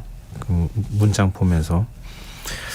글쎄요. 배달 라이더들 교통안전 우선해서 배달하시는 거 잊지 마셨으면 좋겠다. 꼭 당부드리고 싶고요. 그러다 다치고 하면 좀 더 수입을 늘리는 것도 중요하지만 다른 사람들한테 불편함을 주는 것도 주는 거지만 본인의 건강이나 또 안전, 생명이 위협받을 수 있는 상황이니까요. 꼭 그러시길 바란다는 걸 먼저 말씀드리고요. 그런 전제 아래 왜 이분들이 이렇게까지 속도 경쟁을 벌일 수밖에 없을까? 최저임금을 보장해 줄 수 있는 방법은 없을까?부터 시작해서 여러 가지 것들도 고민해 줄 필요가 있지 않을까? 우리 사회가 그거 정도는 같이 고민해 줘야 되는 거 아닐까? 그리고 지금 플랫폼 기업들도 역시 마찬가지로 함께 고민해야 되지 않을까 이런 생각이 듭니다. 네, 청취자분들 의견 고맙습니다. 저희가 추첨해서 당첨된 분들께 모바일 쿠폰 선물로 드리겠습니다. 참여하신 문자 번호는 샵9730이고요. 짧은 문자 50원, 긴 문자는 100원의 정보 용료가 부과됩니다. 콩 게시판 KBS 일라디오 유튜브 채널을 통해서도 무료로 참여하실 수 있습니다. KBS 일라디오 김성환의 시사회와 함께하고 계신 지금 시각은 11시 10분입니다.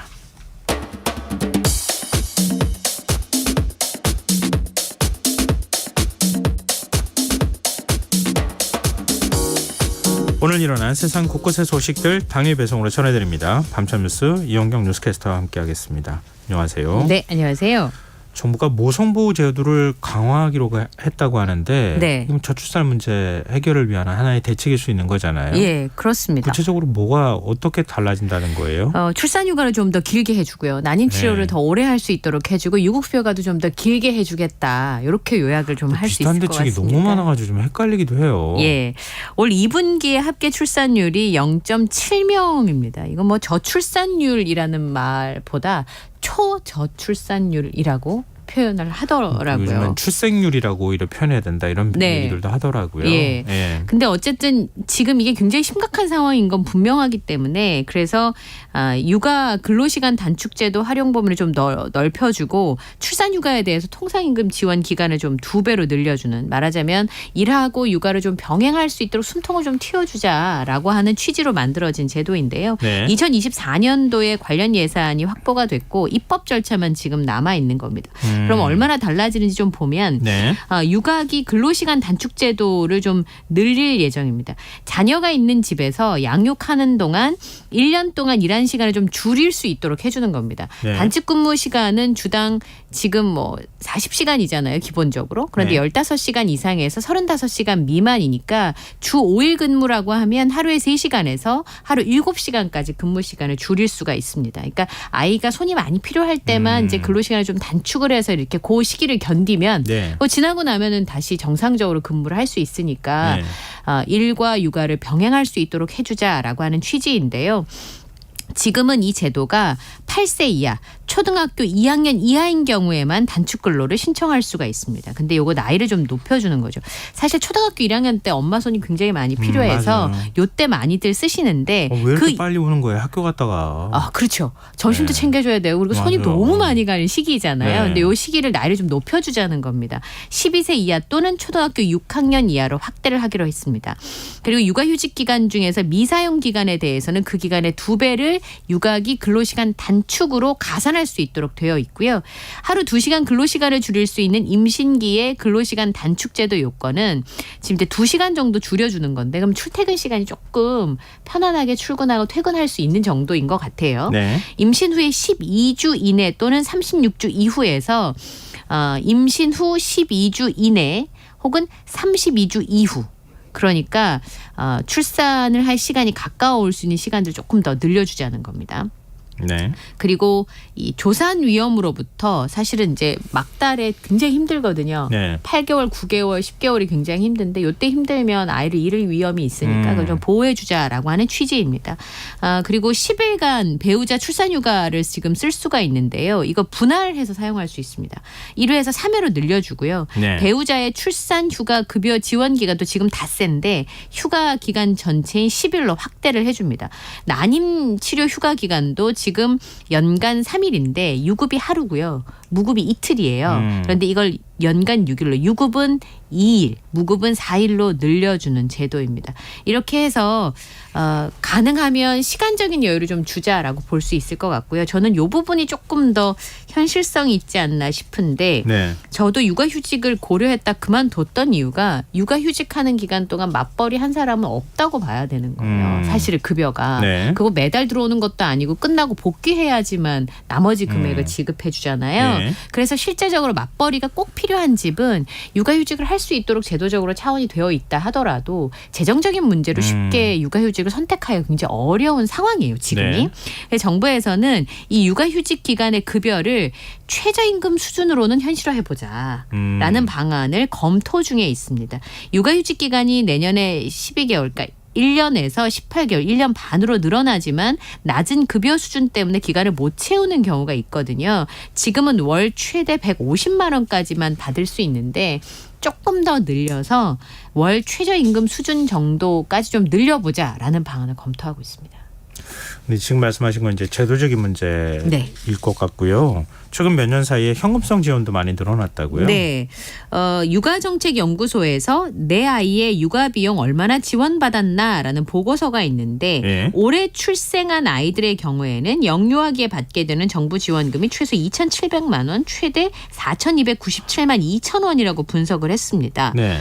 여기에 들어가는 금액들을 보면 어린이집 이용 여부 등의 양육 상황별로 받는 보육료, 육아학비, 가정 양육수당, 아동수당, 그리고 부모급여, 영아수당까지 다 포함한 금액인데요. 네. 지자체에서 또 지원하는 금액까지 있으니까 총 수급액은 좀 더 커지겠죠. 2012년 출생하는 최소 수급액이 780만 원, 최대 2,508만 원이었습니다. 저희 꼬마가 2012년 출생인데 예. 이렇게 많이 받았는지 전 기억이 없는데. 그거 다 일일이 세지는 않으니까. 그리고 어린이집 급여 같은 경우는 예. 통장으로 들어왔다 그렇죠. 빠지는 게 아니라 이제 바로 지급이 되는 경우니까 사실 체감을 못하는 경우도 있습니다. 그리고 2017년생은 최소가 1,740만 원. 이제 시기가 길어지면 그러니까 뒤에 출생한 어린이들은 더 많이 받게 되는 구조죠. 네. 최대 수급액은 3,520만 8천 원이라고 하는데요. 새로운 제도가 자꾸 만들어지고 또 활용 범위도 넓어지다 보니까 벌어진 일입니다. 예를 들어서 2012년에는 보육료나 육아학비가 일부 연령대만 시작을 했는데 2013년에는 만 5세 이하 전 연령으로 확대가 됐고요. 또 도입 당시에 소득 인정의 가위 90%였던 영유아 가구에만 지원하던 아동수당이 2019년부터는 원령 기준으로 71개월 이하면 모든 아동에게 지원되기 시작했기 때문에 이런 현상들이 벌어지는 겁니다. 그래서 보고서의 결론을 보겠습니다. 네. 지원액이 커지면서 영유아 가구의 양육 부담 완화에 기여했을 것이다. 그리고 부모급여 제도가 도입된 이후에 어린이집 이용 여부에 따른 지원금 수백 격차가 줄어들어서 형평성이 높아지는 효과가 있다라고 덧붙였습니다만 지난해 합계 출산율이 0.78명이었거든요. 네. 올해는 뭐 0.6대까지 떨어진다는 거잖아요. 근데 이게 한 10여 년 전만 해도 네. 그래도 1점 몇 명대였잖아요. 네, 맞아요. 네, 급격히 떨어지는 걸로 봐서는 네. 이 예산 지원의 효과성의 문제에 대해서는 좀 고민을 해봐야 되는 거 아닌가라는 좀 생각이 드는 게 계속 이제 평균 출생아 수가 자꾸 줄어들고 있으니까요. 그래서 긍정적인 영향을 준다는 의견들도 있고 네. 지금까지 출산율이 줄어들고 있는 걸 보면 좀 더 좀 현실적인 문제를 좀 고민해봐야 되지 않냐라는 양쪽의 의견들이 존재합니다. 사실 이런 정책 입안할 때 네. 20, 30대가 입안해야 된다. 저는 그렇게 생각하거든요. 그렇죠. 본인들이 직접 겪어야 네. 거기에 대해서 생생하게 이게 지금 작동이 제대로 되는 제도인지 아닌지를 알 수가 있는데 그렇죠. 그래서 정치권에도 20, 30대가 많이 들어가야 될 필요가 있다 이런 네. 생각도 하게 되고요. 근데 저도 벌써 아이를 이 유아기를 지난 지 꽤 돼가지고 네. 감이 떨어지는 느낌을 받아요. 근데 저보다는 훨씬 더 감이 좋으실 것 같은데 네. 이렇게 하면 또 교육비 들어간다고 또 부담스럽다고 생각하고 계속 그렇게 쳇바퀴 돌듯이 이러잖아요. 네. 어떻게 해야 됩니까? 어떻게 된다고 보세요? 글쎄요. 저는 사실 아이 키울 때 제일 급했던 게 뭐냐면 덜렁 업고 가서 2시간만 맡길 수 있었으면 좋겠다. 그거였거든요. 네. 그런데 사실 실제로 24시간 아이를 돌볼 수 있는 시설과 인프라가 갖춰져 있다 그러면 현금성 지원을 좀 덜 해도 되는 측면들도 있죠. 사실은 제가 아까 말씀드린 것처럼 저희 꼬마한테 지원됐던 비용들 중에 제가 목격한 비용은 거의 없습니다. 지원돼서 이제 기관으로 이전되는 비용들이 많은데 인프라들을 좀 지으면 좋지만 그것도 시간이 걸리잖아요. 이제 그런 부분들이 있고 제가 최근에 조카를 봤는데 육아용품이 너무 많이 바뀌어서 그런 게 있어라고 제가 몇 번을 물어봤습니다. 그만큼 네. 트렌드가 많이 바뀌고 있기 때문에 말씀하신 것처럼 실제로 육아를 하는 사람들의 이야기들을 좀 더 귀 기울일 필요가 있지 않나 맞습니다. 싶습니다. 그게 맞는 얘기인 예. 것 같아요. 그러니까 이런 제도를 내놨을 때 내놓아서 발표하기 전에 네. 먼저 그런 직접 겪고 있는 사람들의 얘기를 네. 듣고 그 사람들이 정말 체감할 수 있는지 없는지를 한번 검토하는 그렇죠. 그런 작업이 좀 필요하지 않을까 싶네요. 네. 자, 다음 뉴스로 넘어가 보겠습니다. 태국 방콕의 한 쇼핑몰에서 총기 난사 사건이 발생했어요. 네. 어제 4시 반쯤에 쇼핑몰이 순식간에 아수라장이 됐는데 이 사건이 발생한 시안 파라곤 쇼핑몰이 아쿠아리움, 영화관, 푸드코트가 합쳐진 복합 쇼핑몰 공간입니다. 이게 굉장히 제일 번화가잖아요. 네, 여기가. 대표적인 유명 상가이고요. 한국인 관광객도 많이 찾습니다. 아마 뉴스에 접하신 분들도 있을 텐데 우리나라 BJ 한 분이 여기 있다가 이 현장에 있어가지고 그 영상들이 공개가 됐습니다. 예. 이제 영상을 찍고 있는데 이 사건이 발생을 해서 막 혼비백산 도망하는 모습들이 오늘 보도가 되기도 했었는데요. 알고 보니까 4-5번의 총소리가 들렸고 사람들이 막 대피하면서 소리 지르는 모습들이 아수라장이 된 모습들이 공개가 됐는데 예. 7명이 총에 맞았습니다. 그리고 2명이 사망을 했고요.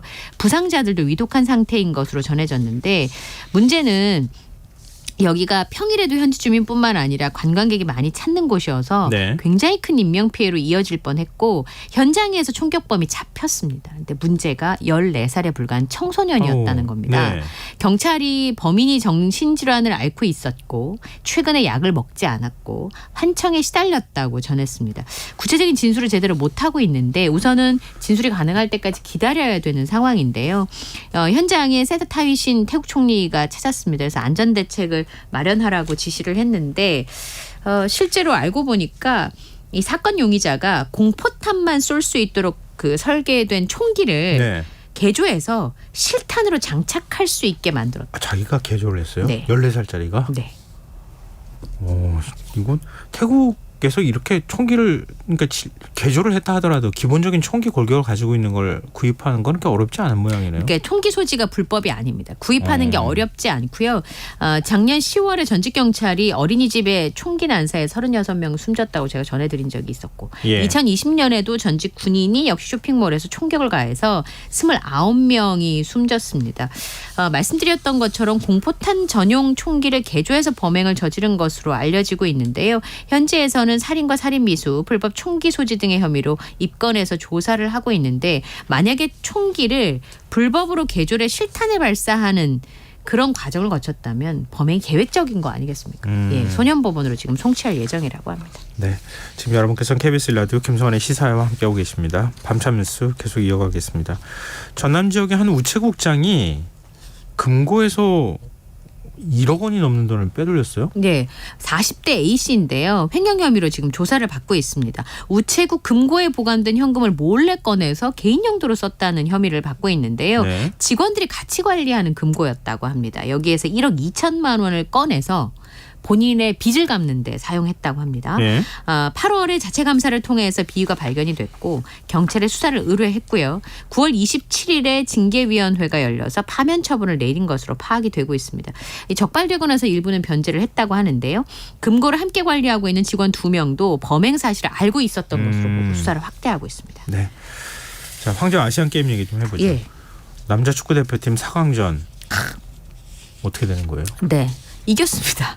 이제 남은 것은 오직 한일전입니다. 근데 오늘 어렵다고 그러지 않았어요? 예. 우크라이나전. 왜냐하면 사실은 굉장히 까다로운 팀입니다. 우즈베키스탄이. 우리한테 쉬웠던 적이 한 번도 없었던 팀이었는데요. 네. 예를 들면 작년 아시안게임에서 손흥민, 황의조, 황희찬 이 막강한 공격 라인으로도 진땀을 빼다가 연장에 승부 끝에 한 점 차로 겨우 이겼거든요. 네. 이번 대회에도 단 2골만 내줄 만큼 수비가 굉장히 탄탄한 팀이었는데요. 이번에 정우영 선수의 멀티골로 우즈베키스탄을 꺾고 결승에 진출하게 됐습니다. 전반 4분 만에 정우영 선수가 골을 넣었고요. 이후에도 우즈베키스탄도 세트피스 기회를 놓치지 않고 주장인 얄루디노프가 전반 26분에 승부를 원점으로 돌렸습니다만 다시 해결사인 정우영 선수가 나서면서 2대1로 승리했습니다. 이제 결승에서는 일본이 상대입니다. 홍콩을 완파하고 결승에 선착한 상황인데요. 네. 아시안게임 8번째 한일전이 열리는 셈입니다. 기대가 좀 되네요. 네. 그리고 양궁 종목 시작했다고 말씀하셨잖아요. 네. 결과 어때요? 양궁은요 좋은 성적을 거두었습니다. 이번에 금메달 1개, 은메달 1개를 추가해서 네. 양궁 강국의 위용을 과시했는데요.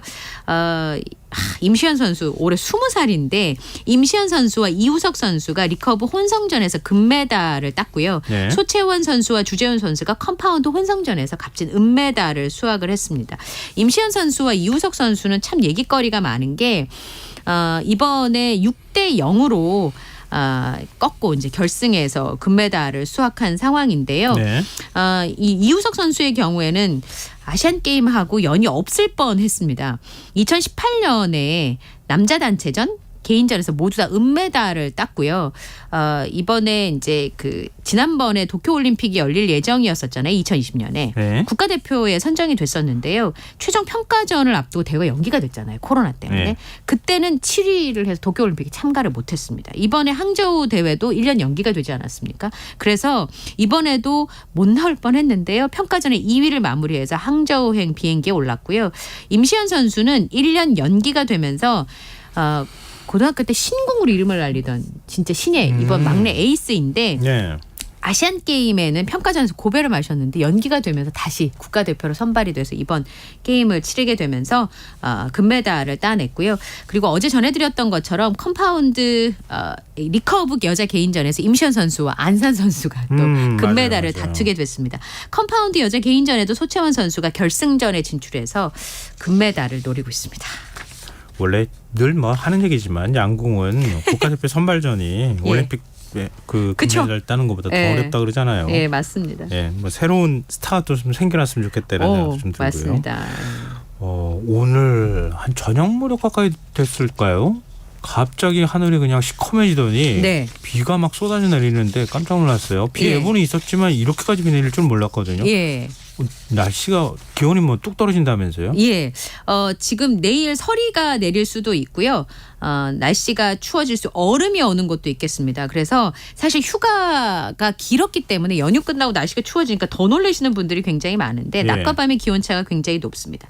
내일 아침 기온이 6도에서 15도, 낮 최고 기온은 18도에서 22도가량으로 예상하고요. 바람이 강하게 불면서 체감 온도는 더욱 낮아질 것으로 보입니다. 경기 북부의 높은 산지와 강원 내륙 산지에는 아침 기온이 5도 안팎으로 떨어지면서 서리가 내리는 곳도 있겠고 네. 강원 산지에는 얼음이 오는 곳도 있겠습니다. 낮 최고 기온이 20도 안팎으로 많이 추워지니까 특별히 따뜻하게 옷을 입으시기 바라고요. 제가 서울 보니까 19도, 20도 낮 최고 기온이 고언절이더라고요. 감기 지금 특히나 독감 환자들이 많이 늘어나고 있기 때문에 특별히 주의하시면 좋겠습니다. 옷 겉옷을 좀 챙기는 것도 중요하겠지만 이렇게 가벼운 목도리 같은 거 있잖아요. 네. 얇은 거라도 하나 챙기시면 네. 좀 목을 좀 따뜻하게 해서 감기 걸리시지 않을 수 있지 않을까 이런 생각이 드네요. 예, 마스크 쓰시면 참 도움이 되죠. 그것도 하나의 경험해봤잖아요. 방법이겠네요. 예. 자, 오늘 밤참 뉴스 여기까지 하겠습니다. 지금까지 이현경 뉴스캐스터와 함께했습니다. 고맙습니다. 감사합니다.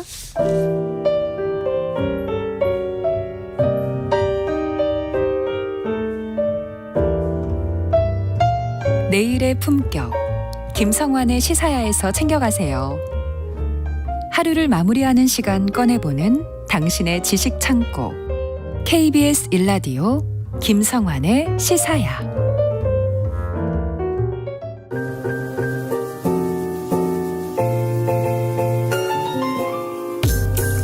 흥미로운 미술 세계로 안내해드리는 시간이죠. 미술랭 가이드 오픈 갤러리 홍지혜 디렉터 나와 계십니다. 안녕하세요. 네, 안녕하세요. 오늘은 예술가들의 과거에 대해서 얘기를 해주신다고요? 네, 맞아요.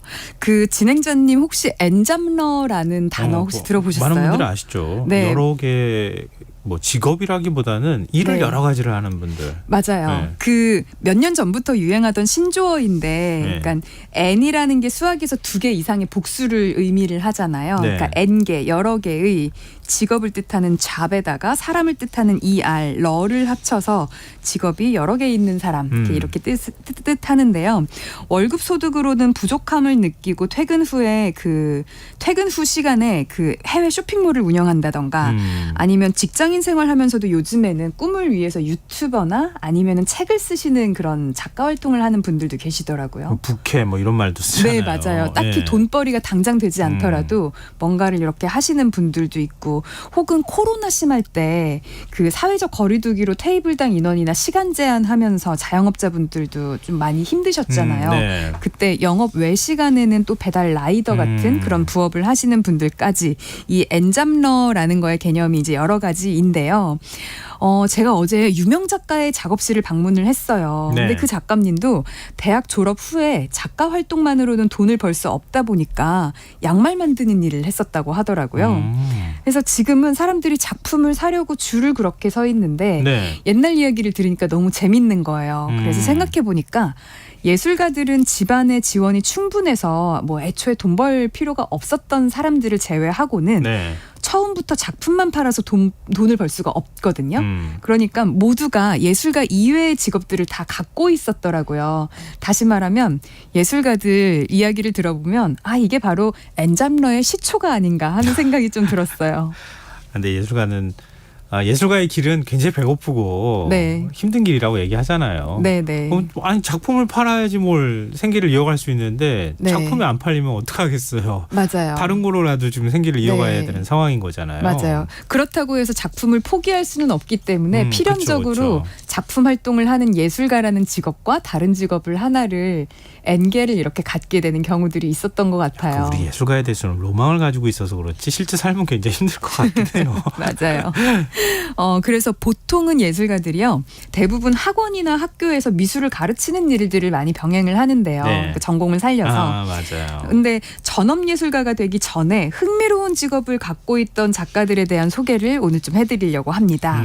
가장 유명한 일화는요, 1919년에 출판된 서머싯 몸의 달과 유펜스라는 소설 속에 잘 나와 있는데요. 네. 청취자분들도 이 소설 속 주인공이 누굴까 한번 맞춰보세요. 실제 주인공이 있어요? 네, 실제 화가가 주인공이에요. 제가 이 소설 이야기를 살짝 들려드릴게요. 네. 소설 속의 주인공 이름은 가상의 인물입니다. 네. 찰스 스트릭랜드라는 사람인데요. 안정적인 중산층이자 은행원이었어요. 네. 찰스는 평소에 사람들에게 무심하고 말도 없는 재미없는 사람이었거든요. 그래서 찰스의 아내는 당신은 교양은 있지만 그러니까 찰스의 아내는 교양 있지만 다소 속물적인 여자여서 그 찰스에게 당신은 예술 따위에는 관심 없는 교양 없는 사람이에요. 막 이제 이렇게 이야기를 할 정도였어요. 네. 근데 어느 날 찰스가 이런 아내를 버리고 파리로 떠납니다. 네. 아내는 어떻게 생각했겠어요? 찰스에게 여자가 생겨서 파리로 갔겠구나 하고 생각을 했죠. 네. 그래서 막 찾으러 다녔는데요. 알고 보니까 찰스가 파리의 더럽고 낡은 호텔방에서 하층민 생활을 거의 전전하면서 그림을 그리고 있었던 거예요. 그러니까 아내의 예상과는 달리 그렇게 막 예술 따위에 관심 없는 교양 없는 사람이 아니었고, 그리고 바람을 피운 것도 아니고 단지 그림에 매진하고 싶은 강렬한 욕망 때문에 집을 나서서 파리로 갔던 거죠. 네. 이후 찰스는요, 타히티로 떠나서 그곳에서 원주민 여자를 만나서 결혼도 하고 아이도 낳고 사는데요. 시골 섬에서의 평화로운 생활 도중에 갑자기 그 나병이라고 보통 하죠. 한센병에 걸리게 되고 죽어가는 삶의 마지막 기간 동안 자신이 살던 오두막의 그 집의 벽과 천장에 최후의 걸작을 남기게 됩니다. 이런 스토리를 이 주인공인 찰스가 죽고 난 후에 소설 속의 화자가 타히티를 여행하면서 그의 정물화를 보고는 찰스의 삶을 추적해가면서 그를 알리기 위해 글을 쓴 것이 달과 유펜스라는 소설인데요. 소설 실제 주인공 어떤 화가인지 아시겠어요? 지금 청취자분들 사이에서요. 네. 뭐네? 고흐? 마네? 다 나오다가 네. 고갱이군요. 이렇게 딱 답이 그러시군요. 나왔어요. 아마도 다들 타히티에서 예. 그걸 얻으셨을 것 같아요. 네. 맞습니다. 이 소설의 실제 모델은 폴 고갱인데요. 소설에서처럼 고갱은 금융업에 몸을 담았습니다. 타히티에서는 아내가 아닌 다른 여인이 있기도 했었고요. 하지만 소설처럼 뭐 가출을 하거나 아니면 한센병에 걸리지는 않았는데요. 네. 실제 폴 고갱의 이야기를 살짝 들려드리겠습니다. 고갱이요, 굉장히 유명하고 그 당시에 막 이렇게 인정받던 그런 화가였는데요. 살아생전에도 네. 미술학교를 안 나왔습니다. 고갱은요, 네. 해군 예비학교에 입학을 했고요. 해군요? 결국 편입을 해서 졸업은 다른 학교에서 하기는 했지만 예. 졸업 후에 도선사로 일을 했습니다. 오. 도선사가 그 항구에서 선박의 입출항을 인도하는 그 직업인데 우리나라에서는 보통 20년 이상의 항해 경력이 있는 그런 선박 전문가들이 한다고 그러더라고요. 우리나라 그 네. 고소득 직업들 줄 쫙 세우면은 네. 1등, 2등 막 이렇게 나오는 직업이라고 네, 해서 많은 맞아요. 분들이 아마 아실 저도 거예요. 많이 들어본 것 같아요. 네. 그만큼 전문적인 그냥 뭐 뱃사람 뭐 선원 그냥 뭐 알바처럼 하고 이런 정도가 아니라 네. 정말 전문적인 직업이었던 거죠. 그래서요, 고갱은요 이렇게 3년간 도선사를 하다가 나중에는 프랑스 해군에 입대해서 2년간 복무를 하는데요. 그런데 해군 복무 중에 어머니가 돌아가셨어요. 네. 근데 그 당시에는 뭐 지금처럼 뭐 핸드폰이 없잖아요. 그렇죠. 그러니까 그 고갱이 그 당시에 인도에 있었는데 어머니의 사망 소식을 몇 개월간 못 듣게 됩니다. 그래서 나중에야 그 어머니 사망 소식을 듣고 약간 직업에 대해서 살짝 이렇게 실망을 하게 된 거예요. 계속 이제 바다에 떠도는 직업은 안 되겠다 이렇게 생각한 거예요. 맞아요. 그러니까 어느 정도 뭐 경제적으로 윤택하기도 하고 그렇기는 하지만 이제 가족을 잃는 그 순간에 같이 함께 못했다 보니까 네. 그 직업을 그만두고 파리로 돌아와서 증권사에 취직을 합니다. 증권사요? 네. 근데 당시에 가족과 친한 지인이 마련해준 직장이라고 해요. 네. 그러니까 증권사에서 약간 세일즈 매니저 같은 거 있잖아요. 그러니까 상대적으로 그 전공이 조금 덜 필요했던 그런 이제 세일즈 쪽에 취업을 하게 되는데요. 도선사였던 사람이 갑자기 금융사 뭐 세일즈를 한다는 거 쉽지 않을 것 같은데요. 그럴 것 같죠. 근데요, 그 고갱이 굉장히 똑똑하고 소위 말하는 모든 것에 일머리가 있었나 봐요. 증권 중개인으로 결국에 11년을 근무를 했는데요. 예. 30쯤 고갱의 연봉이 3만 프랑으로 요즘 돈으로 환산을 하면 1억 5천만 원이 넘었다고 해요. 그럼 고소득자였는데요. 그러니까요. 근데 왜 그러면은 그 직업 그만두고 화가의 길로 들어간 거예요? 이게요, 1882년 11월에 프랑스 금융시장이 붕괴하는 일이 있었다고 합니다. 저는 이 사건에 대해서 정확히 잘 모르지만 네. 검색을 통해서 알게 된 걸로는요, 그 98년도 한국의 IMF나 아니면 2008년에 그 리만 브라더스 파산으로 인한 세계 금융 위기에 버금가는 그런 네. 정도의 사건이었다고 하거든요. 예. 프랑스 주식시장은 대폭락의 장세를 맞이하자 주식 거래인인 그 고갱은 더 이상 증권 일을 할 수가 없게 된 겁니다. 이 당시 고갱의 나이가 38살인데요. 네. 고갱이 증권사에 입사한 지 얼마 지나지 않았던 그 30살 즈음부터 취미로 그림을 그리기 시작했었다고 해요. 그러면서 인상파 화가들이 모이는 카페에 자주 가면서 고갱보다는 18살 정도 많았던 당시 프랑스에서는 인지도가 있었던 화가인 까미유 피사로라는 화가와 친하게 지냈습니다. 네. 지금은 사실 피사로보다 고갱이 훨씬 유명한데요. 예. 그 당시에는 30의 고갱보다는 50살 가까이 된 까미유가 훨씬 유명했던 거예요. 아, 그렇겠죠. 네, 예술계에서 그러니까 계속 잔뼈가 굵은 사람이었을 맞아요. 테니까. 네, 그러니까 어린 고갱은 피사로의 작품을 좋아했고 예. 증권거래 일을 하면서 피사로의 작품도 중개를 했다고 해요. 그것도 부캐로 부업한 거예요. 그러니까요. 네. N잡러에 막 네. 이제 몇 개 투잡, 쓰리잡 이렇게 얘기를 하는 그런 그러니까 상황이었는데요. 예. 금융시장이 붕괴하기 3년 전인 1879년에 고갱이 피사로에게 쓴 편지가 남아 있어요. 미국의 게티 연구소에 그 편지가 보관되어 있어서 제가 이 편지를 한번 읽어봤거든요. 네. 확인을 해봤더니 편지 내용이 이렇습니다. 친애하는 피사로에게 증권소 한 직원이 그림 2점을 300파운드에 사달라고 부탁을 했어요.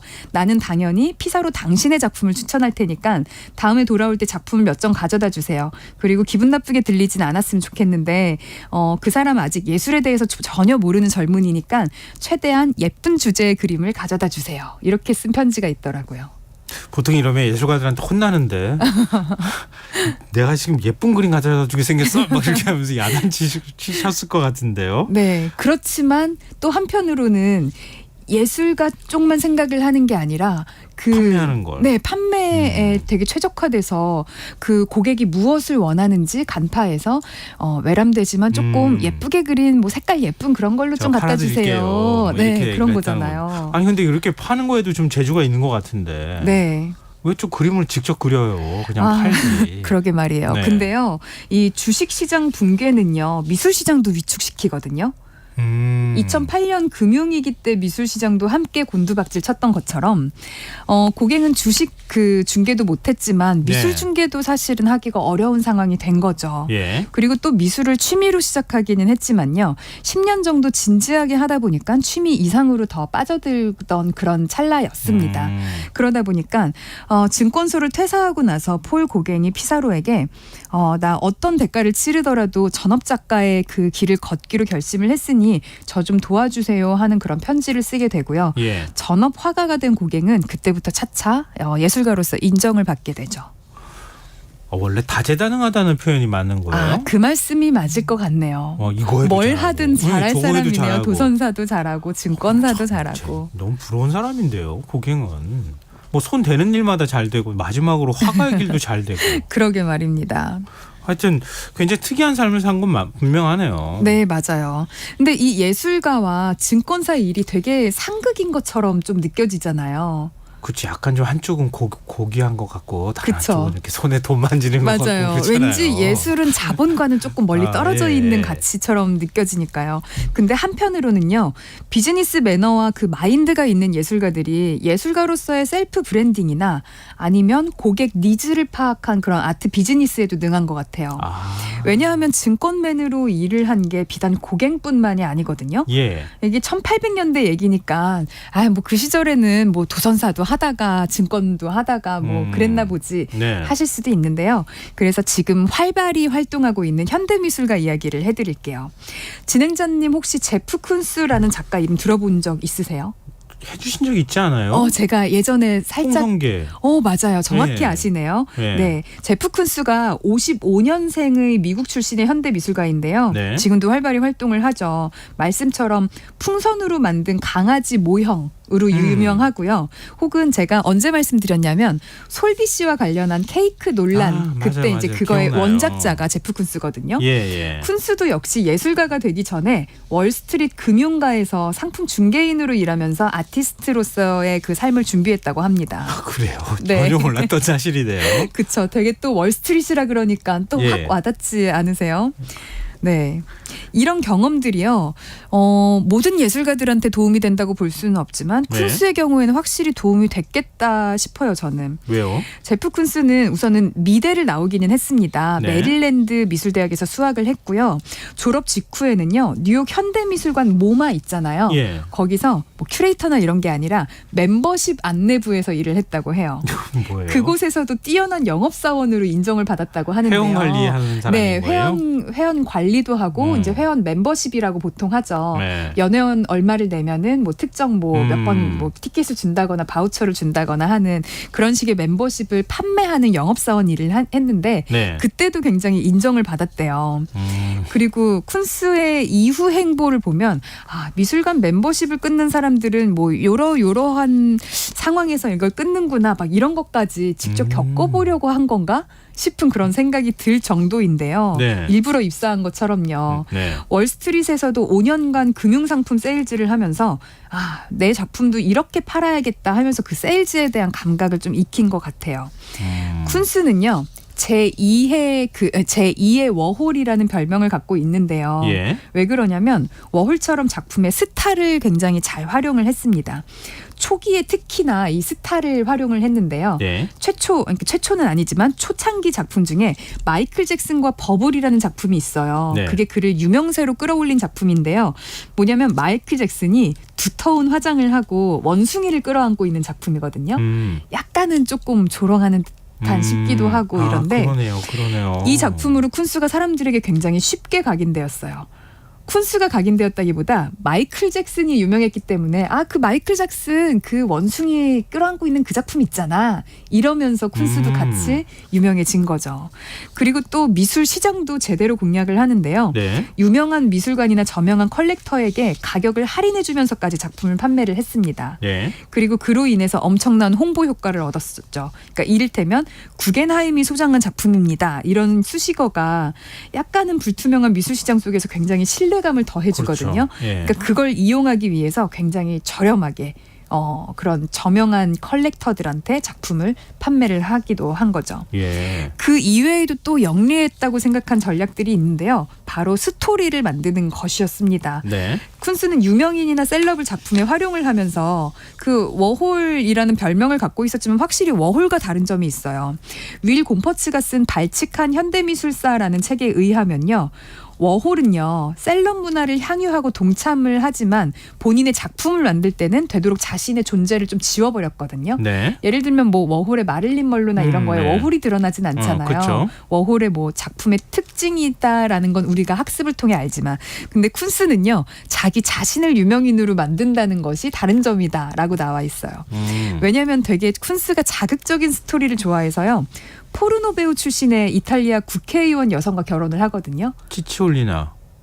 제가 이름을 맞아요. 잊었는데 아니요, 맞을 맞아요. 거예요. 네, 네. 유일한 분이기 때문에. 워낙 유명했어요. 네, 3년을 그때. 살고 결국에 이혼을 했어요. 그랬어요? 네, 근데요.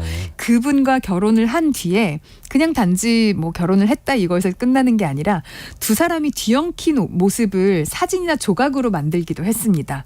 그럼 사람들이 막 궁금할 거잖아요. 워낙 자극적이고. 유명한 사람들이니까 두 명 다. 맞아요. 그러면서 작품 도록에 사진이 나오기 직전 페이지에다가 다음 그림은 수위가 더 높으니 조심하십시오라는 경고문을 달았다고 하는데 이건 사실 경고문이 아니라 일종의 마케팅이죠. 그렇죠. 보라는 얘기잖아요. 더 보고 싶게 네. 만드는 거죠. 이건 노이즈 마케팅인데요. 어떻게 보면. 맞아요. 어떤 면에서는요. 그러니까 거의 그 이전 직업이 네. 그냥 화가의 생활하는데도 그냥 그대로 묻어나는 거네요. 맞아요. 소비자의 어떤 네. 호기심이나 심리를 막 자극하는 작품들을 만드네요. 네. 이런 면이 있는 줄 정말 몰랐네요. 제프 쿤스한테. 네. 하여튼 근데 미술계에서는 조금 곱지 않은 시선도 있었을 것 같은데요. 맞아요. 미술계는요. 제프 쿤스를 저속하다면서 약간은 이제 좀 곱지 않은 시선도 보내고 거부감도 갖고 그랬는데요. 예. 당연히 미술계 내부의 그 최대 행사인 카셀 도큐멘타 같은 것은 초대를 받지 못했었는데요. 근데 또 쿤스는요. 이런 기회들을 다 놓치지 않습니다. 아티스트로서 초대를 받지는 못했지만 예. 행사장 외곽에 설치 작품을 의뢰를 받게 된 거예요. 네. 근데 여기다가 적당한 작품 기존에 했던 거를 놓을 수도 있지만 정말로 아주 큰 거대한 강아지를 제작을 하는데요. 네. 이거를 꽃으로 뒤덮어요. 강아지를요? 그러니까 그러니까 소위 말하면 그 귀엽고 화려한 거대 조형물이 요즘 말로 하면 되게 인스타그래머블한 거예요. 누구나 보면 거대하고 귀엽고 예쁜데 되게 막 밖에 서 있어요. 그러니까 안에 있는 행사장에서 사람들이 다 나와서 밖에 있는 저 꽃게 보러 가자 이러면서 사람들이 다 몰려드는 거예요. 이상한데. 꽃게라고 하니까 재미는 아니 약간 이상하네요. 좀 키치 같은 느낌도 있고. 완전히 키치하죠. 예. 네. 꽃으로 만든 거대한 강아지 저거 예쁜데 보러 가자 하면 사람들이 나오니까 여기에 대한 기사가 막 또 쏟아지는 거예요. 사람들이 행사장에서 나와서 거대한 강아지 조형물을 보러 왔다. 그 작가는 제프 쿤스라더라. 이렇게 되니까 또 나중에는 구겐하임이 작품을 사들였어요. 미술관도 스토리가 많은 작품 그리고 사람들이 좋아하는 작품들을 좋아하니까요. 오히려 자기가 네. 마케팅을 해가지고 안 살 수 없게 만드는 재주가 있는 거네요. 맞아요. 그러니까 사람들이 뭘 좋아하는지 기가 막히게 아는 거죠. 네. 이렇다 보니까요. 최근에는 실수로 깨진 조각을 사고 싶다는 사람까지 나와서 화제입니다. 이게 보도가 되기도 하고 그러지 않았어요? 맞아요. 그 풍선개 그 기사 보셨나 보군요. 건드려가지고 팍 깨졌는데. 맞아요. 근데 이게 우리가 지난번에도 뱅크시 작품에 이렇게 갈려진 옥션에서 판매되자마자 이렇게 징하고 파쇄된 작품 이야기를 했지만 이렇게 그 뭐랄까 파쇄기에서 네, 파쇄기에서. 빠져나오다만 맞아요. 모양처럼. 근데 그 작품은 작가가 어쨌든 그 파쇄를 의도한 거란 말이에요. 예. 근데 이 말씀하신 그 풍선개는요. 그냥 실수로 깨진 조각이에요. 근데 그 깨진 거를 사겠다라는 사람이 나타날 정도여서 화제가 된다는 거죠. 이 이야기를 드리자면요. 예. 올해 2월에 있었던 사건입니다. 마이애미에서 열린 아트페어에 쿤스의 파란색 풍선개 조각이 전시되었는데 VIP 프리뷰 날 한 여성이 이걸 건드려서 깨진 거예요. 전 진짜 풍선인 줄 알았어요. 이 그게 풍선개가요. 유리 같은 걸로 만들었더라고요. 네, 보통은 거대한 거는 보통은 스테인리스 그런 조형물로 만드는데요. 이거는 약간 일종의 도자 같은 거 있잖아요. 유리 네. 도자 이제 이런 거라서 툭 떨어지면은 산산조각이 나서 깨지는 작품인데 이 작품의 가치는 42,000달러. 그러니까 한화로는 5,500만 원 정도 되는 작품이었거든요. 예. 조각품이 부서지면서요. 행사장 전체에 쨍그랑하는 소리가 울려 퍼졌을 그렇겠죠. 거잖아요. 근데 워낙 이 스토리를 만들기를 좋아하는 제프 쿤스의 작품이다 보니까 일부 참가자들은 퍼포먼스라고 생각을 했대요. 그래서 일부러 깨뜨렸다. 네, 모여들었다는 거예요. 예. 근데 결국에 깨뜨린 사람이 이제 막 이렇게 당황하고 이런 걸 보면서 이거 퍼포먼스가 아니라 진짜 실수구나 하고 사람들이 인지를 했는데요. 다행히 작품은 보험에 가입이 돼서 방문객에게 피해 보상 청구가 되진 않았다고 하는데 네. 재밌는 점은 행사에 참석했던 이제 한 컬렉터인 스티브 겜스는 나는 깨진 조각 안에서도 가치를 발견할 수 있다. 이런 스토리는 예술을 더 흥미롭게 만든다. 하면서 작품을 구매하고 싶다는 의사를 밝혔고요. 이 이외에도 여러 사람들이 아트페어 측에 이 부서진 조각을 구매하고 싶다. 이런 제안을 연락을 했다고 합니다. 저 봤는데 그거 구매할 정도는 아니던데 너무 완전히 깨져버려가지고 붙이기 네. 힘들던데요. 맞아요. 힘들던데. 네. 이거 너무. 근데 그 산산조각이 난 조각들을 하나하나씩 넘버링을 해서 NFT로 해서 팔자 이런 이야기도 사람들이 몰려들고 있었다고 하는데요. 제가 이 후속 그 대응이 어떻게 됐는지 검색을 영어로도 해봤는데 후속이 어떻게 됐는지는 안 나와 있는 걸 보니까 그냥 이렇게 무마가 된 것 같아요. 없어진 작품으로. 아니 그 호기심 생기잖아요. 제가 아까 풍선으로 만든 것 같다고 생각했는데 저랑 네. 비슷한 사람이 이렇게 건드렸다가 깨진 거잖아요. 맞아요. 정확합니다. 제가 안 보길 천만다행입니다. 근데 지금 과거 직업과 관련해서 눈여겨볼 만한 예술가 또 있을까요? 지금 시간이 많지는 않아서 제가 간단히만 한 2명 정도만 소개를 해드리면요. 네. 그래피티로 유명했던 그 유명한 키스 헤링 있잖아요. 네. 키스 헤링은 뉴욕의 나이트클럽에서 웨이터 보조 종업원으로 일을 했다고 하고요. 네. 보통 버스보이라고 부르는데 테이블을 치우거나 접시를 닦는 등 일종의 잡일을 거두는 웨이터의 조수인 셈이죠. 이런 걸 7년을 했다고 하고요. 예. 또 중국의 유명 예술가인 아이 웨이웨이는요. 뉴욕에 살 때 블랙잭 플레이어로도 활동을 했다고 해요. 예. 그래서 당시 승률이 엄청났다는 그런 일화가 있습니다. 이 당시에 그 웨이웨이는 초상화를 그리거나 목공일도 병행을 했다고 하는데요. 예. 이거야말로 정말 엔잡러의 시초가 아닐까 하는 생각이 들어요. 생각해보면 많은 예술가들이요. 아직 전업작가 활동만으로 생계를 꾸리기 어려운 상황일 겁니다. 그러면서 예술가 본인이나 혹은 주변인들도 이런 상황에서 이걸 언제까지 해야 하지? 하면서 약간 의심을 품는 분들도 계실 텐데요. 이렇게 유명한 작가들도 모두 한때는 엔잡러였다는 사실 기억하시면서 작품 활동에 힘이 되는 시간 가지시기를 좀 바랍니다. 네. 역시 다른 사람의 과거를 들으면 좀 재밌어지는 것 같아요. 그러게 말이에요. 자, 오늘 미술랭 가이드 여기서 마무리하겠습니다. 오픈갤러리 홍지혜 디렉터와 함께했습니다. 고맙습니다. 네, 감사합니다. 김성환의 시사야 오늘 순서 여기서 마칩니다. 모바일 쿠폰 당첨자는 홈페이지 공지사항에서 확인하실 수 있습니다. 날씨 쌀쌀해진다고 하니까요. 보온에 각별히 신경 쓰시기 바랍니다. 오늘 여기서 마무리하겠습니다. 지금까지 시사평론가 김성환이었습니다. 고맙습니다.